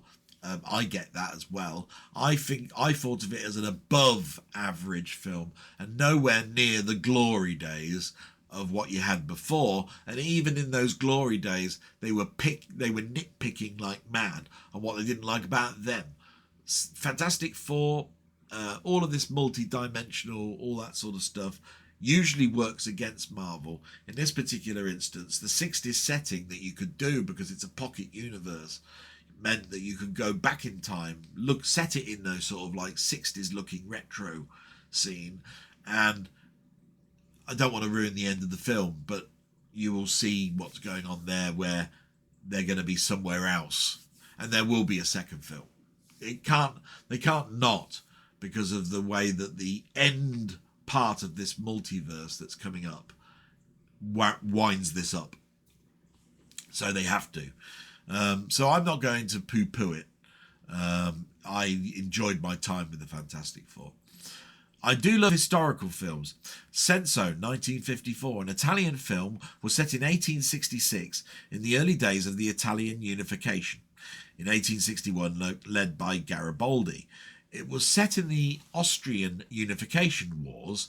They were trying to empire build, but would be overshadowed by the unification of Germany in 1870. In fact, joining with Germany would be the aim, something which was achieved when Hitler was in power. Anyway, it was an interesting period. I've not seen in films where Austria is trying to assert itself. The story was built around the Italian countess who became obsessed with an Austrian army officer. There was some good battle scenes in it too. Sounds marvellous. That sounds like a film actually that I'd like. I have to make a note of that. Another film I watched was River Queen, 2005, which had Samantha Morton and Kiefer Sutherland in the leading roles. It was set in New Zealand and the conflict between the British and the Maori population. I know very little about this. Excellent film, highly recommended, and beautiful scenery. I love it when they do vista shots. Marvellous. Finally, there was Scandal, 1989. Now, that's a film I have seen. Based on the Profumo affair of 1963, and I'll always remember the cover of the lady that was involved, sitting with the armchair in front of her, covering her front, with her legs wrapped round the front and her arms crossed on the top of the chair. It was a famous poster and famous front cover to the sell-through VHS. And I saw it on telly, and I had the VHS, and I haven't got it in DVD, Blu-ray or 4K if there is one. So I haven't got that. He says, which effectively brought down the Conservative government in the 1964 election. Harold Wilson brought Labour into power. Seeing John Hurt in the film once again reminds me of how much he is missed. Yes, indeed. And I tell you what, his output is astronomical. And there are so many films that I like of his. Anyway, my question this week is, what's your favourite John Hurt films? Shit. So I've just said that, and now I've got to name the films.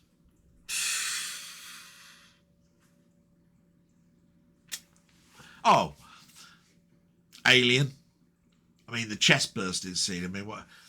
He's at the beginning. He dies, in the first quarter, but he left his mark, and so copied in comedy routines, whatever, film routines, that sort of stuff. Marvellous. Elephant Man. John Merrick, what a performance. And showing his versatility in never seeing John Hurt's face. It's John Merrick, covered in makeup. So his performance is all through his voice. Brilliant. 10 Rillington Place, to key something that Ian Hill, The Ramblings, is always going on about. What did he play? He played Timothy West. Timothy something West, can't remember. Who took the rap for the murders. Was hanged, I think. Yeah. Honourable mentions, really, because these are not my favourites.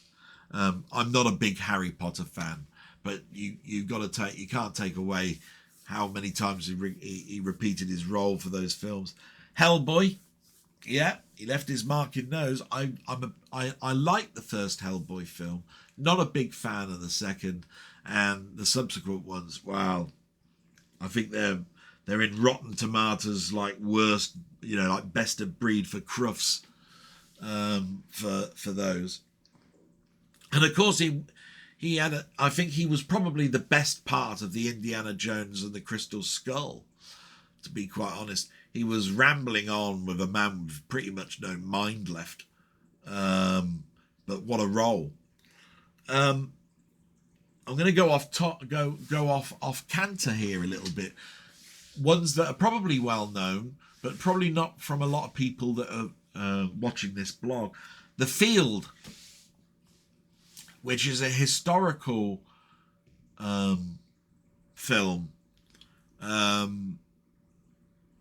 is a great one. And although Richard Harris is the standout performance, John Hurts is a supporting actor in that. That's brilliant. And I'm going to name these two because not only are you an actor when you're on the screen, you do things through voice. And only last year did I watch this film and buy it, and that was Watership Down, and he's the voice of a hare in Watership Down. And oh my god, from memory, a cartoon in the 70s, the Pied Piper of Hamelin. I think it's called the Pied Piper of Hamelin. I don't think they shortened it or anything. Loved that book as a kid. The cartoon came out, and his voice, I remember his voice in that. He definitely did a cartoon voiceover in the 70s. Yeah, Pied Piper.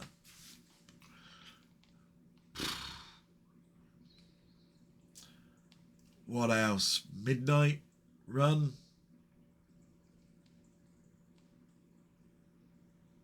My Name is Lenny. No, I'm going to just keep with those that I mentioned.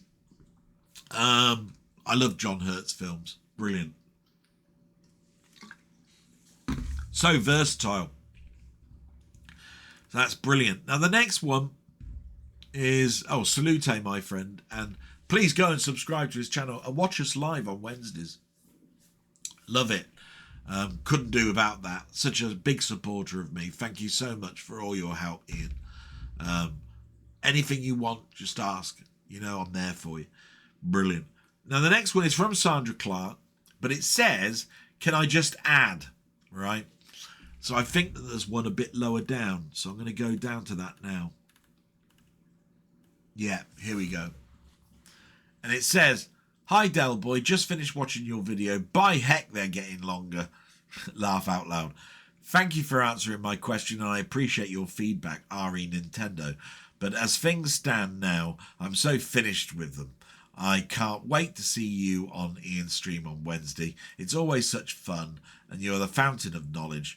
I'm going to be cheeky and ask you another question, and that is, did you ever have a PlayStation PSP handheld? And if you did, what game did you play the most? I am a big supporter of the PSP. In fact, here it is. PSP. And I bought this because I knew that you could hack it, right? There's a little battery hack. You put the battery in, you join two wires together. I forgot what the name of that's called now, and it opened up the ability to sideload games using the memory stick. Its downfall was the memory stick, to be quite honest. Sony and your proprietary memory sticks up your ass. And I'm not surprised the Vita failed, you shits. But I bought this for one reason. Maymeister will know this. A lot of people that know me know this. My favourite all-time arcade game is Ghosts and Goblins. What does the PSP have? Ghosts and Goblins. In fact, I haven't opened this in years. It's a UMD disc, right?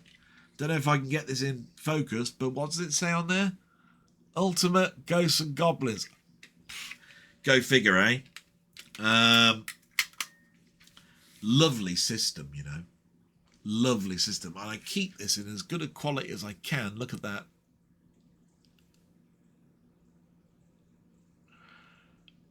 Needs fingerprints taken off of it. But I didn't buy too much for it. Don't know what's in my case. Yeah, look, I've got just, you know, the cable wires and a space for putting memory sticks and stuff in. But it was a system I loved.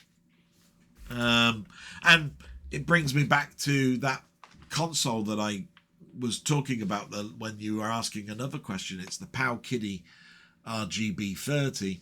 I did find it. It's a lovely system, not by Nintendo, not by anybody particular. Can I get the damn thing out? Probably not. There it is. It's a lovely system. It's a square. Look at the screen. It's square. It's one I pay Pico stuff on mostly. It has a operating system similar or on top of a Linux system, I think. This one's in black, as you can see. It was the bargain of the century that I got the message from Maymeister on when he got one. He was passed on the same knowledge. He passed it on to the community. That's what we do as a community. It came to $49.99, I think it was at the time I bought it. Probably one of the best purchases I've ever had. If anybody wants to see my other stuff, let's have a little look. So what's in here? Looks like a DS. I've got two DSs. Yeah, this is the white one. This is the smaller one with the backlight. I've got a original DS. I don't know if I can find it. Doubt it. Because it's not, I never got a case for it. If it is, it will be in this drawer, I should think. My God, I've got a lot of shit that I've got to sort through. Oh my God, right, here's an old console that needs to go somewhere. It's my GP32. My God, I bought a Pandora after that.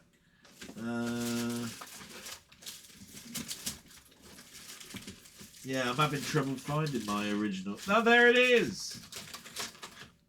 The original DS. Look at that. Wow. Don't see that design very much, you know, when people are showing off their DS. And it's got the Game Boy Advanced adapter in there. My God. Yeah. I've got to try and close all this stuff now. What else have we got in here? Right, this is a hard shell. What's in here? Oh, my 3DS. Yeah, look at this 3DS. There we go. Try to keep things in as good a condition as possible. Clean them quite often. It's the original 3DS on there. So it's not the biggest.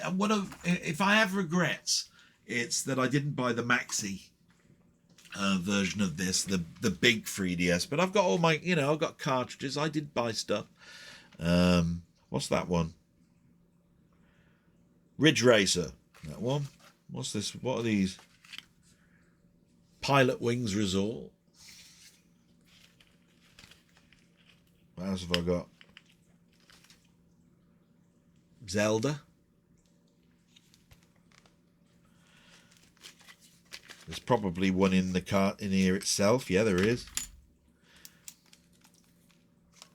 Oh no, that's just a memory stick. So I'm sure I had Street Fighter, you know. Don't know where it is.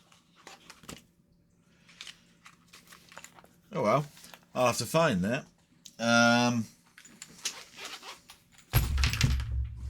What else? A Vita. The most disappointing thing from Sony in regards to how much potential this damn thing had and how they wasted it away. There's the Vita with its back sensors. Touch there. Marvellous piece of engineering. Wasted. Absolutely wasted. Again, cartridges, look. So I've got cartridges in here, look. I don't know what I've got in them.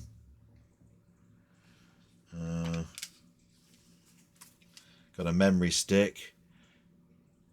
Yeah. Let's have a look. I don't know if you can see them. So you've got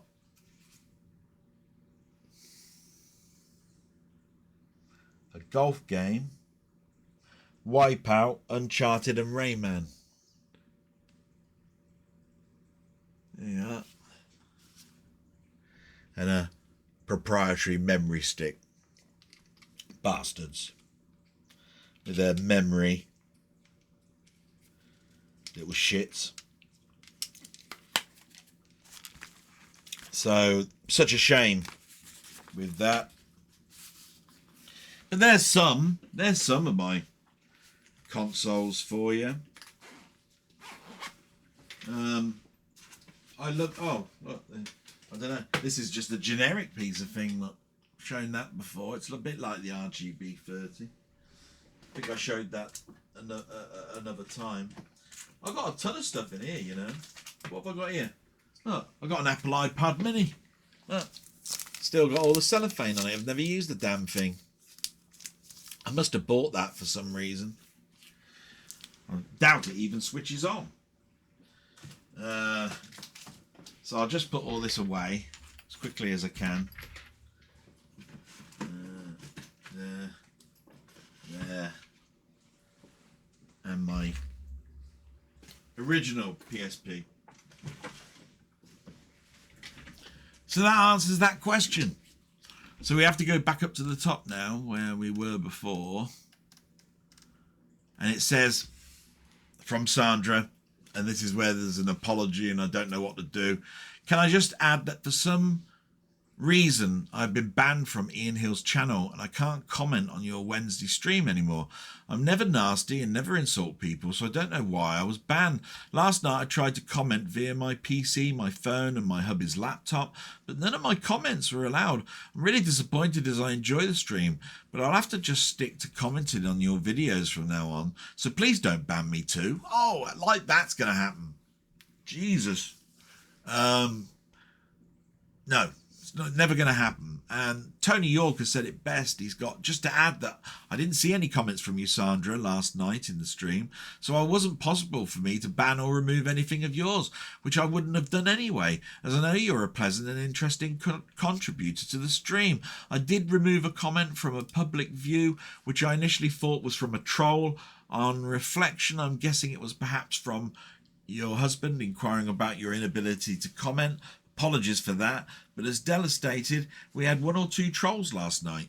The comment was still read out by Ian. I think it must be some kind of glitch with YouTube, and that's what I'm hoping it is, Sandra.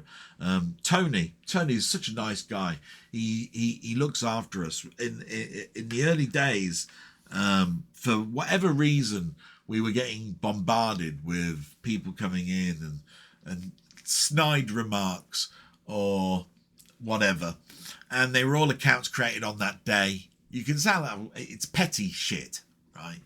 And it's happened to past friends. It's happened to current friends. And I wanted to stop for past friends as well. It's a waste of people's times. It really is ridiculous. You know what I mean? So, Sandra, I've got salute to you. Thank you very much for commenting. Never going to happen here. I just hope that we can get past that problem. So thank you very much, salute. And we get to Wee Bob Art, and he's put, "Hi Del, enjoyed listening along again. This time my DIY project was replacing the refill valve in the cistern, which is now done and working. Woohoo! Fireworks were a pain, but thankfully our dog seemed to cope reasonably okay. Not going to type for ages here, so wishing you all the best and family. Question for next time." Here we go. Wee Bob comes up with some crackers.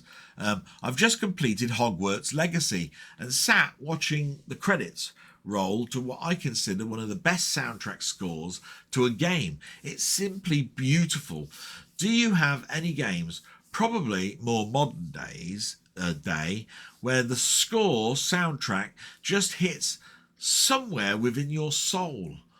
All the best wishes." Yeah, it's easy. The most played game I've ever played is Guild Wars 1 and 2, and it's composed by someone called Jeremy Soule. Actually, that's his surname, believe it or not. I'm not making it up. And he did such a marvellous job with that. When you bought the deluxe boxes, which I've got, they came with the soundtracks in a cardboard sleeve that you could have, or you could purchase them separately.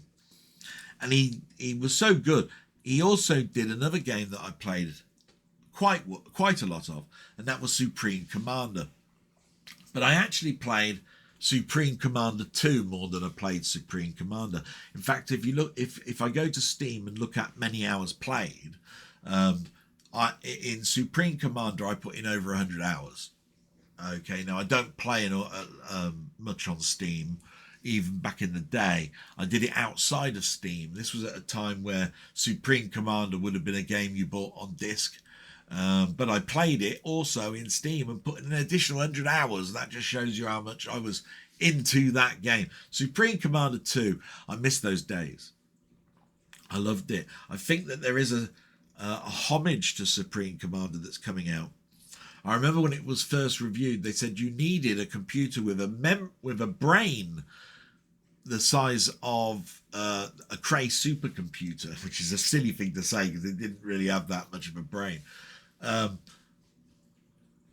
to run this, because although it's graphically nice, it's calculations for battles that was which was so revolutionary in its number crunching. I mean, you could pan out and see the world as a big square, and all the dots would be there, and you'd see them moving. And to be quite honest, it was a wonderful thing. When Supreme Commander 2 came out, people were upset. You couldn't mod it. They blocked that, and the modding community on Supreme Commander was historically brilliant, right? Fantastic modding scene on Supreme Commander. Hard as nails. But Supreme Commander 2 was a bit more forgiving. And I think I did a stream on Supreme Commander 2. And if I remember rightly, I regretted doing that stream, not because I did badly, but because it overwrote my save. So there's a couple of achievements. I think there's 2 for me to do, and you got to do them in the last level. So I'd have to go through the whole thing again. Oh, I might do that one day. I'm not into big achievements anyway. That achievement nonsense can go jog on. All that. You've got 2 of 55,000 achievements. Oh, have I really? Yeah, cheers. Another standout, and it's retrospective now, Diablo and Diablo 2. I look at games like this. If you're humming the tune after you've played the game, you got a winner. I can hum the tunes to Diablo, right, with that echoey guitar and all of that, and the voiceover about Tristan and all that sort of stuff. With the old man, all this sort of stuff with this guitar twang in the background with lots of echo. It was brilliant. Some say that Diablo came to our land and all this sort of stuff, said in an old man's voice. Brilliant. I'm not sure who composed that. Jeremy Soul's an easy one to remind myself, because I played Guild Wars 1 and 2 and was in awe of just about everything in that. So, yeah, easy answer. Thanks for wee Bob. I hope that's given you some joy. Not a brilliant answer, but something for you. Salute, my friend, and over to David's Retro Games Played Badly, who's put, keeping me company at work. Used to love Tales of the Unexpected. Had forgotten all about it. I got sick of the fireworks, stresses the dog. It wouldn't be so bad, but it was just one weekend. It isn't just one weekend. It goes on and on. Quite correct. They were going off this weekend here. I'm looking forward to the Amiga, but I'm not bothering with pre-order. No, I wouldn't bother either. I've actually done that. When I say I wouldn't bother either with pre-order. I did, but I did it down the Amazon route, which means they haven't taken any money. I've put my name down, right? It's not till next year. I can cancel whenever I want, but I don't give them any money. So it's just there. Thanks for the kind words, mate. You just squeezed me in. Yeah, I did, because I saw your comment and it was on a totally different blog. I enjoyed the Formula One film. Definitely worth a watch. Thanks for the company, mate. I said I might not be away for so long, and you were true to your word. Thank you very much, matey. And please keep bringing out your content. Love it. Fantastic. So, salute, my friend. And I've got to move on as fast as possible. We get to Down the Rabbit Hole, and my mate Kevin. So, did I hear right, Del, that you're stopped the blog come Christmas time? I must have missed the news in previous shows. I get your reasoning, but I thought you had always liked the social element of doing this blog. My sister started up her YouTube channel for precisely that reason too. Maybe I heard wrong. In the new year, will we not get any more ramblings, discussions and goings on with a retro feel? I hope that's not the case. For which I had to answer him immediately, because he had got that wrong. I've been saying for the last couple of weeks that I always started off my blog with the war, and the war would end with a blog from me, and I continue to report on the war. But it's just, I never envisaged it to go into a 4th-5th year. And I wanted to keep it alive to show my support for the Ukraine. But I just want the war to end, and it's the same every week. You heard the war this week, that was what went on this week. One whole drone attack on Ukraine, another drone attack on Russia. And it's the same. And if it's not that, it's peace talks that break down, Trump's visits to China and all of this, Zelensky not allowed to come in with these things, come into the White House to talk and all that sort of stuff. It's now a headache for me. And I just thought, do you know what? If I ended it at Christmas, would anybody be really feel bad about that? I hope not. So salute, my friend. I hope that answers the question. And we move to Steve's Gaming Part 2. And I have to do my salute because it's the law. Fucking hate you, you bastard. You got too good a channel, you little shit. You got more subscribers than me, you little bastard. It's the law. Got to do it. Great friend of mine. He's put, RE, this week's comment. I refer the honourable gentleman to the comment I left last week that YouTube once again deleted. Yeah, he did. And I put a bit at the bottom that says, heart left to keep comment, previous comment in Discord to be read out. So I've got to find it. So I open my Discord. Hang on. Open Mainmeister's Discord, actually, I think. Go back. Go to Steve. Yes, here we go. He said, fuck's sake, my comment deleted again. I checked it yesterday and it was there. I do have a copy of it. 1 minute. Here we go. Hi, Del. Such an enjoyable blog as always.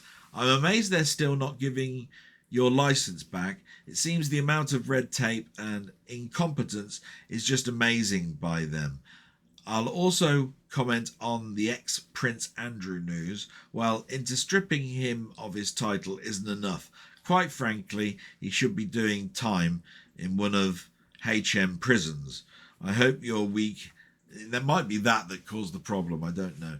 Quite frankly, he should be doing time, right? Yeah. I hope your week has been better than mine. It's likely I'm living in a war zone right now. The builders are working noisily on the flat below and above me, and what's more annoying is that they have a radio on blaring out at what seems like 180 decibels. So each day, 8 a.m. until about 5 p.m, it's noise, noise, noise, and it's grinding me down. On top of that, my mum's cat has just died, and yes, it's been a bad week. So let's go with the questions, shall we? I am going to be greedy and throw in 2. Question 1. Have you ever had a game manual that was so great that you read it over and over? Oh my God. Game manuals. Like you, I love the Microprose ones. Game manuals that I read over and over. I read Elite a lot. And the novella. So that was good because it had a novella, and that could be considered to be part of the manual. But I tell you what, Falcon 4, I read over and over again. I tell you what, that book's so thick, right, that if you used to turn around and use the excuse, I've used a book to keep your wobbly table straight, I tell you what, you'd have had to have chopped off about that much of the table leg, right, for you to stop the wobble. Tell you like that. It was a huge manual. I've got it still it's in the garage. I used to like the Bullfrog manuals as well, you know, Dungeon Keeper and so forth. Certain adventures had great manuals. The Quest Probe series didn't really have a manual, more a sheet, but they sometimes came with a comic. Those were good. The Infocom manuals were good. But yeah, the most read one was probably Elite or Falcon 4. Yeah, one of those two. Oh, I talked so much that it's put the lock screen back on. Question 2.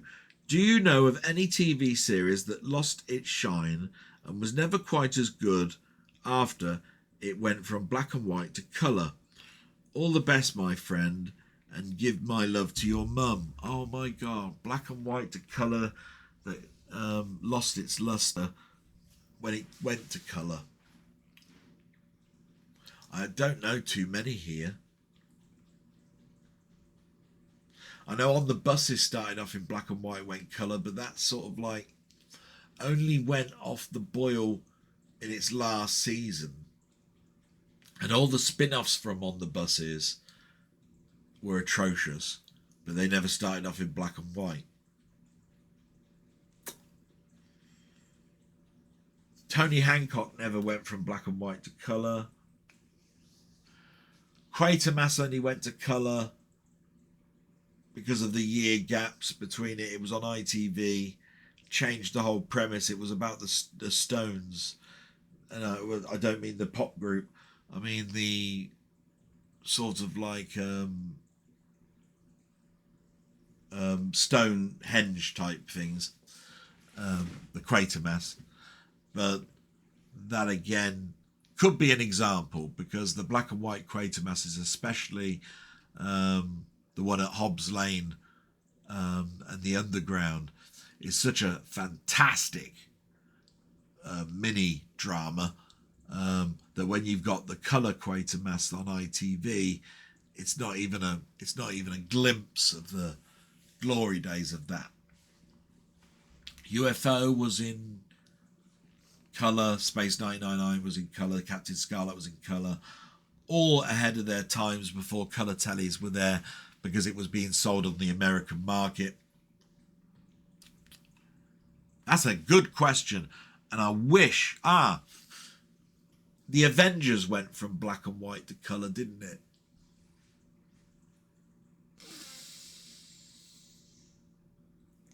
And I could possibly say that the black and white, some of the black and white ones were better than the colour, but the colour, yeah, it kept its consistency, buddy. So no, I really can't help on that one. Yeah, really difficult. So sorry, the second question's a bit of a bust, but I wish you incredibly well. I miss our chats. I've got to do your video. It's been an absolute mad time with my mum. I hope you understand. It will get done. I'll tell you what I have done this week. It's not mentioned in my blog so far, but I've done the picture for 4 up-and-coming videos, and I've just got to record the videos. So when I do get to do Steve's, that's done. So all I need to do is record it and upload it, and the image is there. So there's no hour-long whatever it takes for me to do the picture. So it will get done, matey. Thank you so much, though, for your questions. Brilliant. And salute, my friend, and please continue doing your videos, matey. Love them. Sorry I'm not a Twitch person. I'm just not. So I do look forward to seeing all of the stuff that's moved from Twitch to YouTube. And if you haven't guessed already, please go and subscribe to Steve.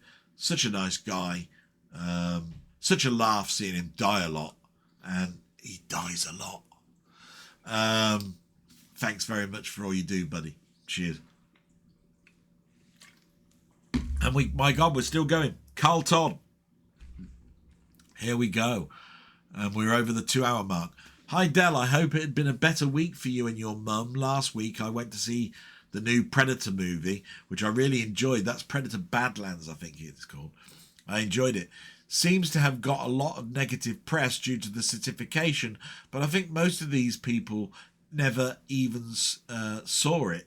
There is a lot of dismemberment, etc., but there is no red blood. Nowadays, people seem so easy to jump into something and complain about actually seeing it. Thanks always for answering the question. It's always good to hear your perspective. Some new questions. Number 1. When the Amiga and the ST were in their prime, there were many computer clubs, people taking their computers to a local pub. It was a time to see mates, have a drink, play games, and of course, copy discs. Do you have any thoughts, memories of this? I do. I didn't do too much of it. But when I had a Commodore 64, I've mentioned this before, I'd left school and I'd met this girl. And she was a lovely girl. I don't know what happened to her, to be quite honest. But they had a family. They were quite well-to-do, lived in a very expensive village. And we met up on a Wednesday. I think she thought I was going there for the computer side and that I was friendly with her brother.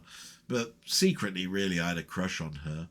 And, we did things by ourselves, I remember we drove to a small village near where I live in the Cotswolds, and we went to see the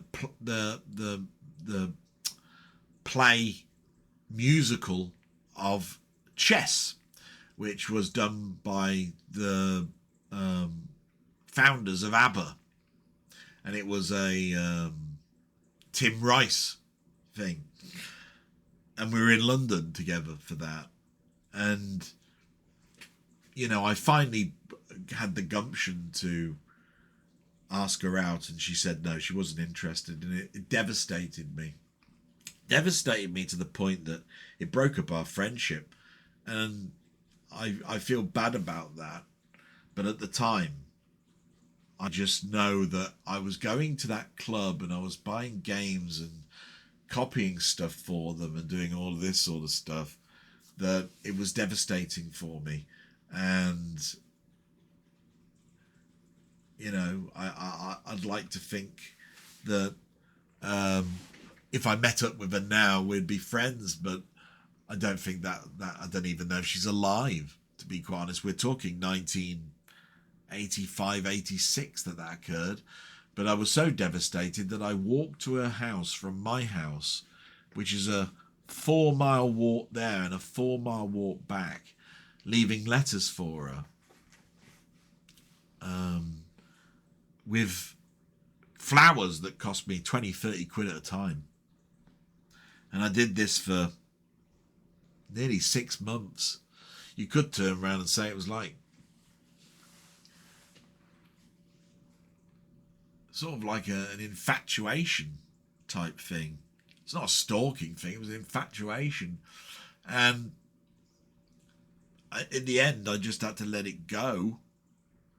To coin a musical phrase. And, you know, I missed the friendship, obviously, with the brother. And there was another guy that was there called Jeremy.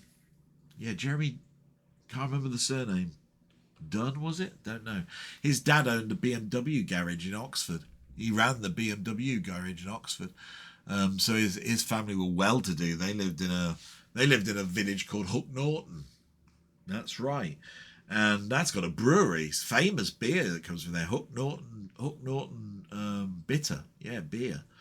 You can get that in most pubs. It's still going now. And Jeremy Dunn was so rich. You know, he had a PS Engine. He'd bring his PS Engine down. I'd bring my Amiga 1000 round.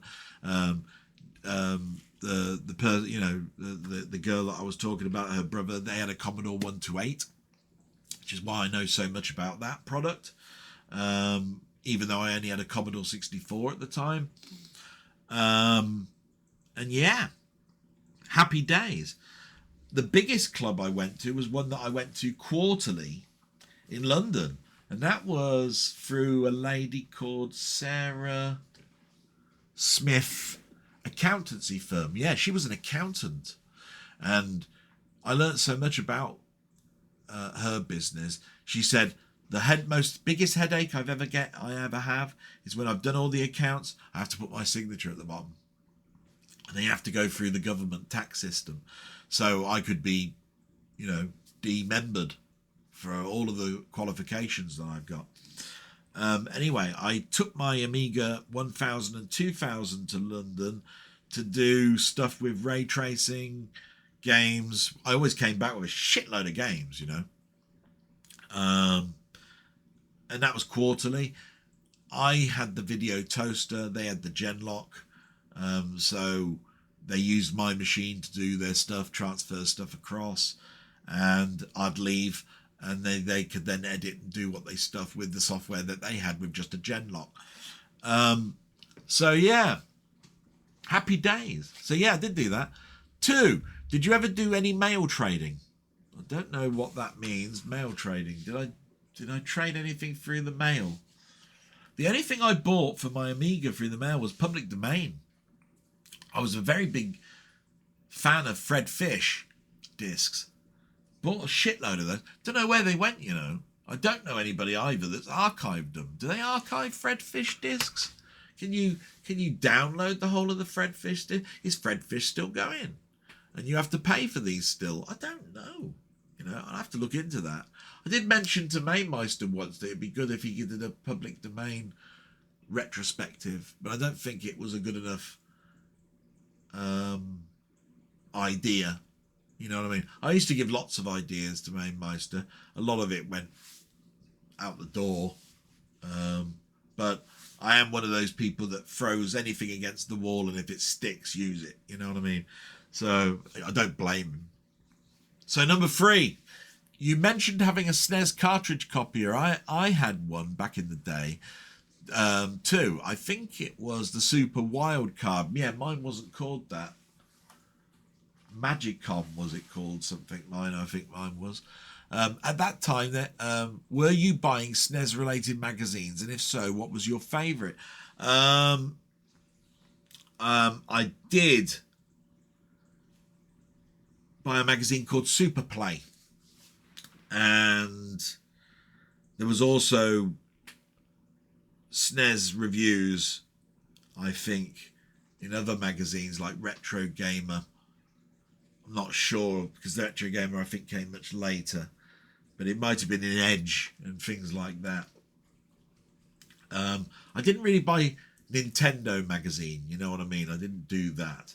And it was, sometimes I had to use a newsagent and ask them to order it in, and that would be difficult sometimes. So, yeah, super play, definitely had that. All the best to you and your mum. Fingers crossed for a positive news about your driving licence. Yeah, let's hope for this week. Do you know I charged my car 3 weeks ago because I was told it wasn't for long now. Here we are 3 weeks later. I'm still waiting. Let's hope it isn't Christmas. Let's hope my mum's still alive. I keep mentioning it to them. I said, I'll tell you what, DVLA, I'm going to come down like a ton of bricks if my mum dies during this process of getting my driving licence because you stopped me supporting her. I'll come down on you with MPs, press, and the wrath of God on you if you don't get this sorted soon. It is probably the sternest thing I've ever said, but I do absolutely mean it, that they're being cruel to my mum more than they are to me. And it's all a mistake. It's weird. Anyway, Colin Jones, aka Ponder, my God, he's got a lot here. Let's see what he says. A fantastic friend of mine. Go and see his channel, please. Go and subscribe. A far more exhaustive source of revenue could be made available at the next budget if they close the loopholes that allow major corporations to avoid paying any tax whatsoever. Yet they continue to try to squeeze everything out from the people they're supposed to serve.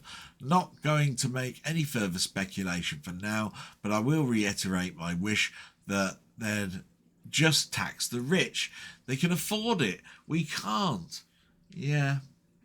Do you get it? You know? I got nothing else to say on that. Your council tax is a prime example that things need to change, but it's unlikely that they will without some major political upheaval. Yeah, totally agree. Sending my regards to your mum as always. Brilliant. I'll pass that on. We saw fireworks in Tesco and bought them in the local store called What? I don't buy any. My kids combined to buy them. And if it was up to me, I would quite happily go without. But I'm outvoted here. Get a backbone, man. There was no fireworks in our Tesco. I checked. Must have been bigger Tesco's. You're probably in a bigger town than I'm in. Don't know. As for as far as Kickstarter is concerned, each creator who puts something up there is just a number to them. They don't put any extra effort or resources in regardless of what is being launched. I was lucky and had a little problem getting the Founder Edition, but it states the expected delivery date is September 2026. I have nothing left to say on the DVLA debacle, except I hope it's resolved this week. Another 3 new VIC-20 games that come to mind straight away are EMU's Massive Hunt, which is still for sale. Yes, that's a great one. Platformer, I think it's unexpanded as well. You wouldn't believe how much is in that game. I've seen that. And Ponder has actually streamed it. Cheesy Trials and Elite. I keep forgetting Elite's just been done. Yeah. Would I have written that? Would I have mentioned that one possibly at the time? It's good. Not the best. I probably would have done. Yeah. I would like to have stopped the COVID pandemic from happening. The whole world has gone into significant decline since then and isn't showing any sign of recovery. The elite took full advantage of the period, got a good hold on infiltrating their already stuffed bank accounts and aren't letting go. Maybe it would have happened anyway, but it was a trigger point. I agree with that, yeah. I've never actually played Chase HQ, by the way. I've seen others play, but it's not one I tend to go for. Yeah. We were talking about the emulator, weren't we, for the later arcade games not being streamed as much or talked about as much. I have a Creative Z Series Sound Blaster card in my latest PC due to limitations of the onboard audio, and I bought it new from Amazon. So yes, it's hardly a comeback. This is based on the retro news. last week, and I have to say, I know of the Z series. Again, I don't think they have MIDI, so it's not exactly fantastic from my perspective either. Anyway, he says, I'm running out of ideas of questions, and my mental state at this time of year isn't well suited for thinking. So as a simple question this week, what movie have you watched more than any other? Thanks so much, matey, and I hope things improve for you, and I'm sorry that your mental state is not as great. But it's a very simple answer, and many people will know this already, and that is Star Trek the Motion Picture. Any version, don't care what it is, seen it thousands of times. I'm not going to be literal with that, but it's a lot. And I've bought it more than any other DVD, Blu-ray or 4K than anything else. I think The Thing as a film is the next closest, with Blade Runner closely following that. So yeah, Star Trek the Motion Picture. And the last one is from Stevie Paperboy 154, which, by the way, salute to Ponder. So Stevie Paperboy says, hi Delboy, that's it. I think it was supposed to be a placeholder. It's nothing else there, nothing else to read out. So thanks for that. And I'm going to take another quick break before we go into what I've watched. And hopefully I can get this done in under the time that I did last week. So with that, I'm just going to pause. Back in a moment. And I'm back, and I've run out of water. I should have got some, shouldn't I, when I was doing the checking.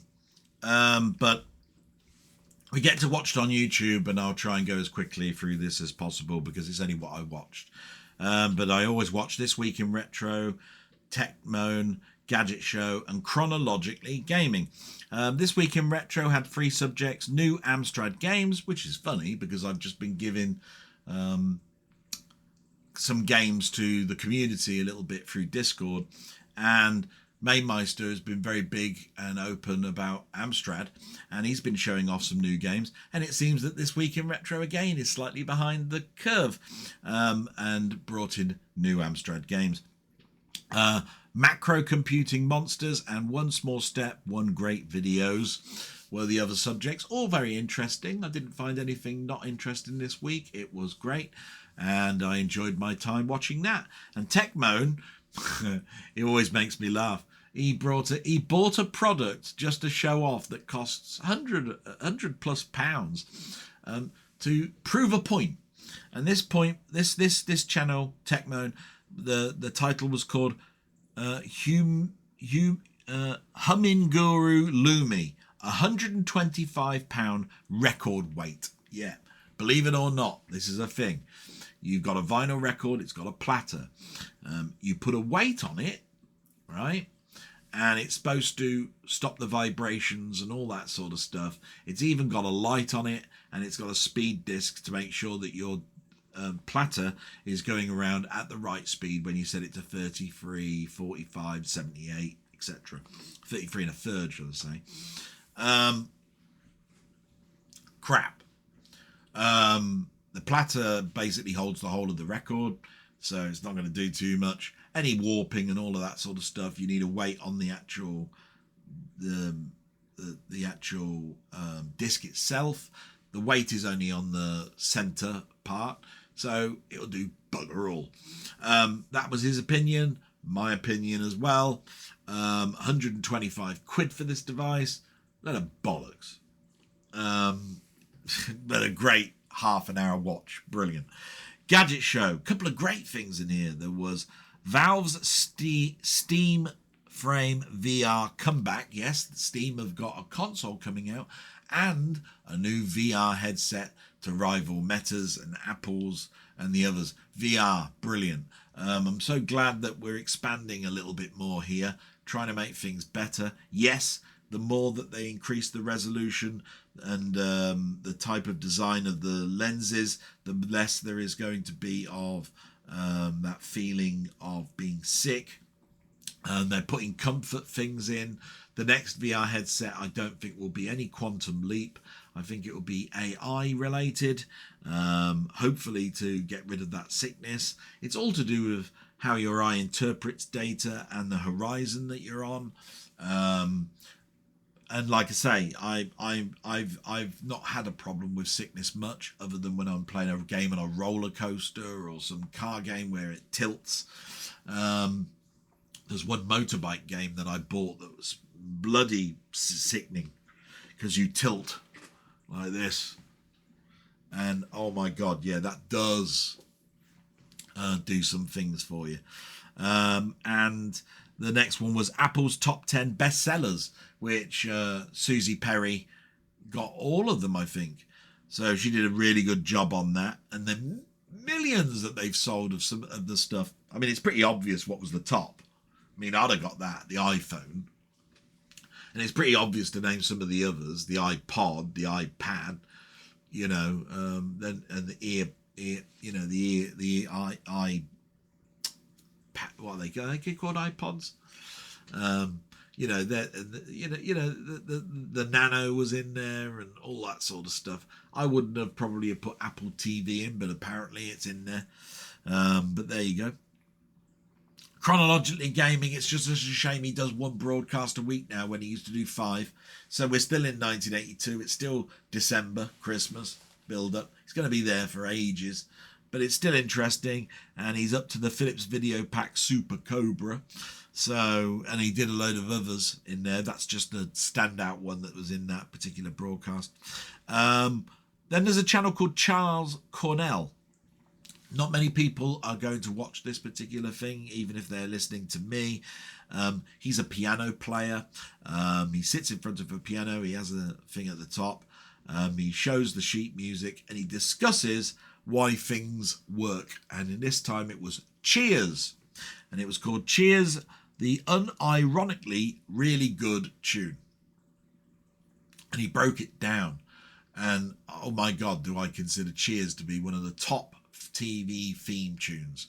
The one most hummed, sung, all of that. I don't go with the Friends bollocks and all of that sort of stuff. Cheers every time if I'm talking about an American theme. Definitely the top. Then you've got a channel called Janji Giggins.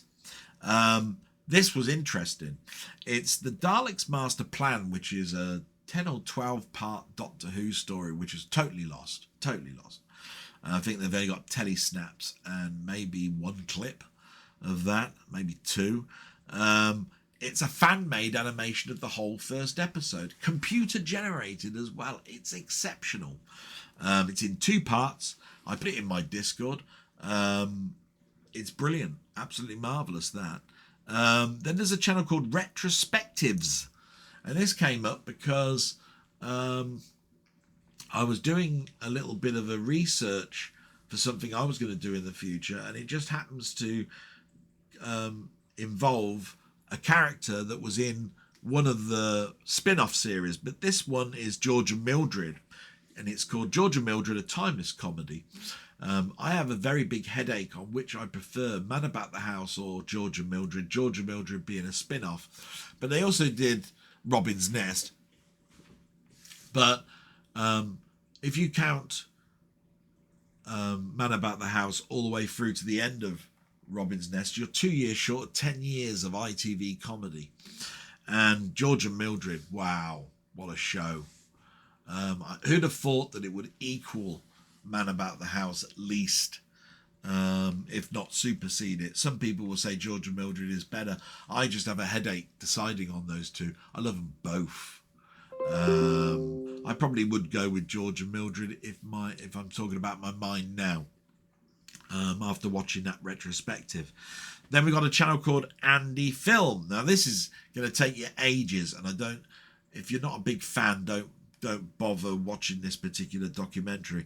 But it was a Roddy McDowall Planet of the Apes interview, and it goes on for 1 hour and 50 minutes, so it's long. But if you're into Planet of the Apes and you want to know what Roddy McDowall's perspective is of Planet of the Apes and its series, of where he is in, it's a fantastic watch. You can even just listen to it. You only see his face talking about it, so you could do it as a podcast. Then Equally as important that I watched this week, GQ. Christopher Lloyd breaks down his iconic roles, and it's the 40th anniversary of Back to the Future. So I'm not surprised I saw that. It was great. There was another iconic role outside of One Flew Over the Cuckoo's Nest, Back to the Future. They didn't really talk too much about Dennis the Menace, where he played a really horrible hobo type character. He did touch upon the fact that he likes playing villains, which he's doing now. He did talk about his recent TV show that he did where he's a grandpa, which came out I think in 2021. I think it's still going, but it's great. And the last one in the watched on YouTube is The Secret of the Universe. And this came up because I love all things space. But NASA have just released 20 new jaw-dropping images for the first time. That's what it's called. And it's obviously from Hubble telescope and other telescopes. And it delves into all those nebula pictures. But these pictures were gorgeous, absolutely amazing. And it goes into the detail of some things. You know, there was one picture that has 7 stars, all very close to each other, that make up a star, like a sort of pentagram itself. And those are stars that have newly been created, and they're so close to each other. Who knows what influence that is happening in the universe itself beyond our own Milky Way. Absolutely fantastic. So I really love that. A lot of people won't watch that. Steve might, I don't know, but it's called Secrets of the Universe. And we move now on to films, TV and soundtrack YouTube. Again, not too much of the soundtrack barrier here. I listened to John Barry, and I still am, through YouTube. But we start off with Ian Hill, The Ramblings.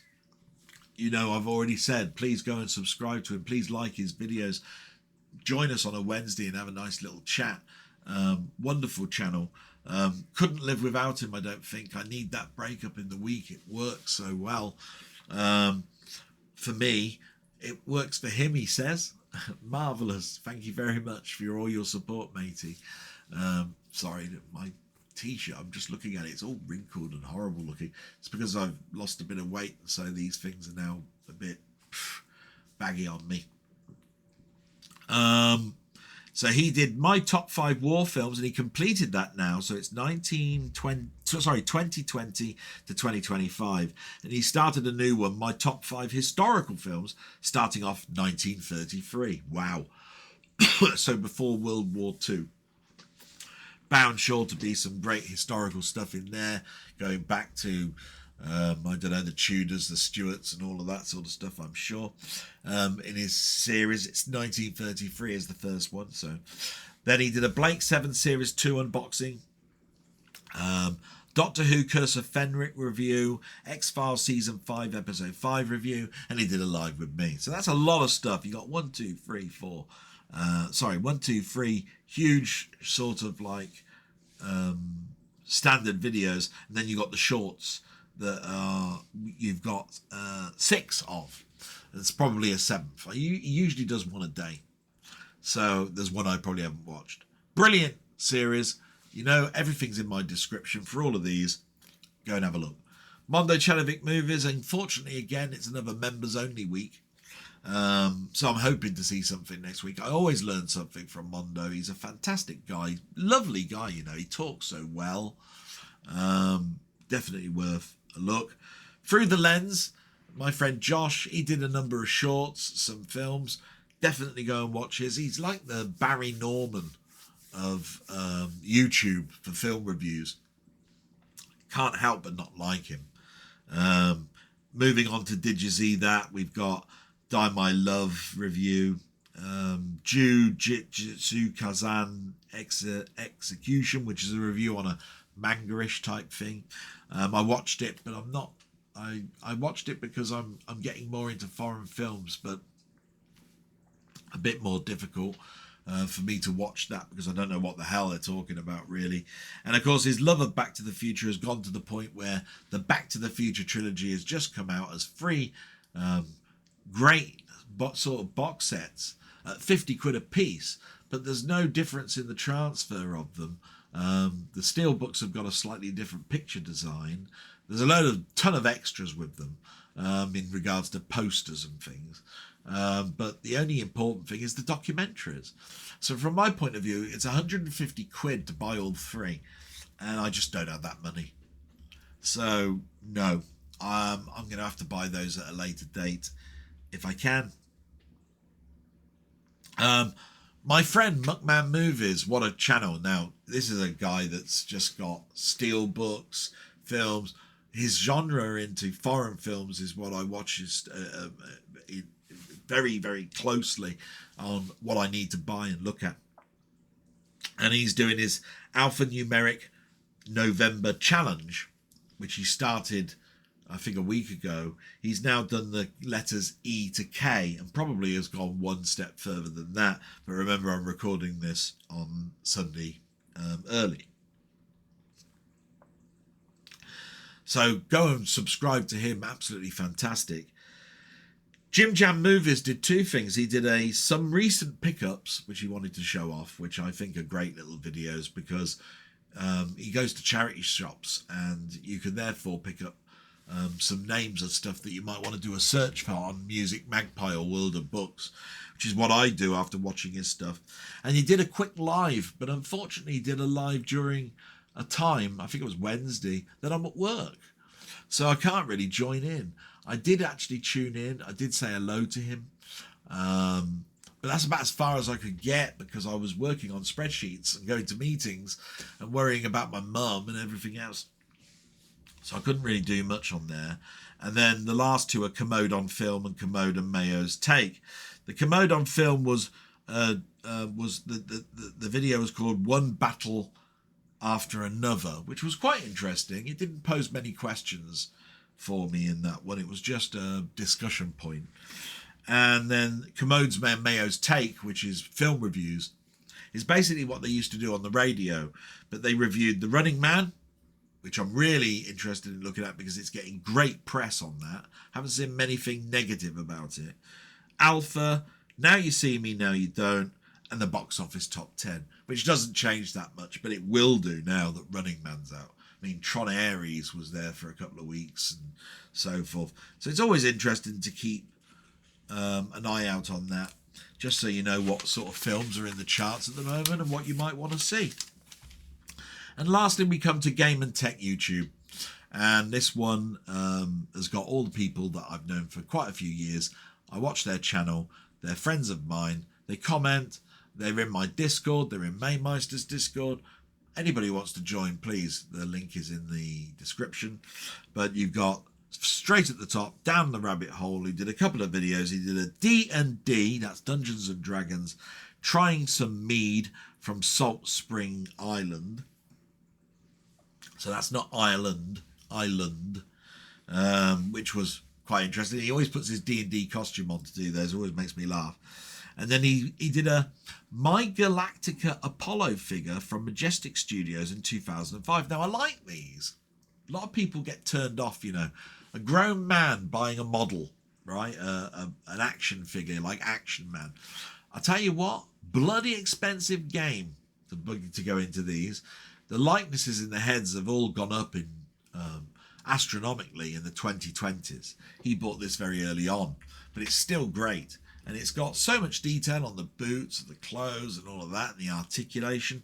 I bought a number of super articulated action figures that I bought from AliExpress because I can't afford the originals. They're called knockoffs. They're so cheap. And the only thing that's bad about them really is the quality of the joints and the paint design on them. But when you consider that the action figure is £100 plus for an action figure, and you can buy them on AliExpress for about 20 quid, I'm quite happy to have them on a stand displayed on a shelf that cost me next to nothing, and it's almost the same sort of design as the proper ones. So I could do a series on that. I backed away a little bit because I've got very little space that I can do a photograph of them or do a camera on them. I used to have the second living room, but that's now my mum's bedroom. So nothing that I can do there really, which is why you haven't seen many of my statues being built. Salute, my friend, absolutely marvellous. Robert's Retro Gaming, you know, Canadian royalty, absolutely top-notch bloke. Comments, even if there's no question or whatever, on my channel. Big friend of mine. He did Dwarf Fortress Classic episode 13, Minecraft Play episode 168, Commodore 64 gameplay on Castlevania, so a much later game, SNES play on Pebble Beach Golf, which I had, an Atari 8-bit gameplay on Alibaba and the 40 Thieves, and Alien Swarm. And I'll tell you what, Alien Swarm is a game I consider I'd like to play. And he mentioned me in that channel, so that was really nice of him. Thank you very much for doing that. It's brilliant. I like community where they actually mention me on occasion. Brilliant. Maybe that was the reason why I got a couple of subscribers. I don't know. But thank you very much, because it helps me, I tell you. Salute, my friend. And we move to Steve's Gaming Part 2. He did some Twitch replays. That's where he plays games on Twitch, moves them over to YouTube for me to watch. I'm pretty sure he does it just for me. Isn't that nice? That's how I'm putting it anyway. And my salute to you, you bastard, I fucking hate you. So he did 2 Twitch replays, one called Mushroom Man and another one called Bubble Back. They were both interesting games, very interesting to watch. He did a stream on a thing called Barony, which he said he bought quite some time back. And the price of it now, I wouldn't buy that game at that price. £16.95, my God. I wouldn't do that. But it was interesting. And he did a HomeSoft disc 84, which I always love his HomeSoft series, reviewing without any instructions about 6 to 14 games, which sometimes can really be terrible for him, because they're usually Boulder Dash clones, with just extra levels. Steve's Gaming Part 2, definitely worth your time. Go and have a little look. Then we got Colin Jones, aka Ponder, who you heard the comment from earlier on. Did a marvellous thing. He did his blog, blog number 95. So he's getting close to 100, like I'm getting close to quite a few on my blog. I'm nearly up to 200. And then Everything 64 Challenge, which was a game called Phobia. I think that's what it's called. Definitely worth your attention. So that was marvellous. 20th century, so salute, my friend. 20th century game, Mark. What a nice bloke he is. He does it on a Saturday after 9 o'clock, which means I can sort of like look at it. I had to watch one on a replay though. So the one I watched on a replay was Commodore 64 Green Beret Practice. He did an hour's practice on Commodore 64's Green Beret game, which he's brilliant at anyway. Why he needs practice, I don't know. He's marvellous. And he did a ZX Spectrum live stream a week ago. And he did a show last night as well, where it was games from 1985, which was brilliant. Loved it. Lastly, we've got 2 of the last ones. Seb's Place. He did a CMVG Mag worst game of the 80s. And the only criticism I have for Seb's Place at the moment is he's knocking the Commodore a lot. I know his machine of choice was a Spectrum, but my God, we have moved away from the playground antics an awful lot. But it was, if you ever watched this documentary of CMVG worst games, you'd think that the Commodore 64 was just a nightmare to have. It wasn't like that at all. In fact, in one of the videos that he did, that he reviewed the game, they gave it a low score for the Commodore, but in the text that you could read on the screen, because he shows the text of the review, it says, the Spectrum is equally as bad. So why not show the Spectrum one to balance it out? Probably because the figures weren't there, but you know what I mean.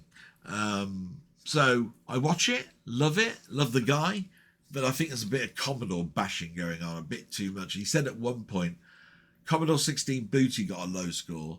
The Commodore 64 version was pretty bad. Here's a top tip for you. Commodore, stay away from in regards to Booty. I loved Booty on the Commodore 64. It was a great game. Anyway, Mainmeister is the last one. He did a Monday night live stream because he couldn't do it Sunday. He did a Wednesday night live stream, which I couldn't do because I was watching I was involved in Ian in the Hills Ramblings stream, which goes on for 4 hours, by the way. And he did a live with me, which was me playing games badly, basically. I lost every single game. Got close on 2, but there you go. And that is the end of the blog in regards to the written subject. Now, I'm hoping I haven't duplicating again here, and we'll go to the overhead cam. If it's on. No, it's not on, so I can't do it. Oh, dear. Unless...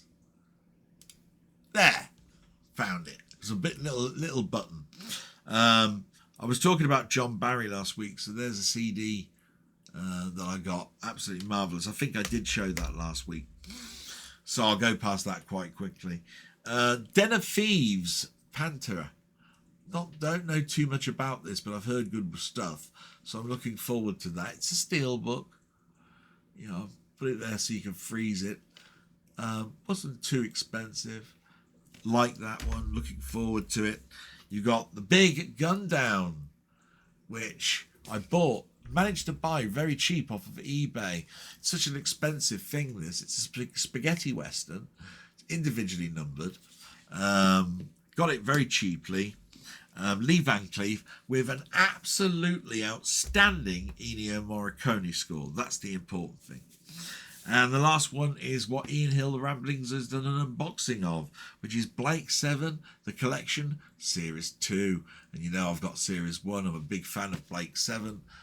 Loads and loads of extras. Definitely worth it. Please go over to Ian Hill, The Ramblings channel to see an actual unboxing so you can see what's inside it. And that's the end of this blog. Wow. Just under what I did last week. So sorry. It's long again. But I hope you found some enjoyment in this. It is just a diary. And I hope to get some stuff out this week. I've done the snapshots for them. So all I've got to do is record them. And with that, I'll see if I can find some time to do that. And see you in the next one. Till next time, salute. Bye-bye.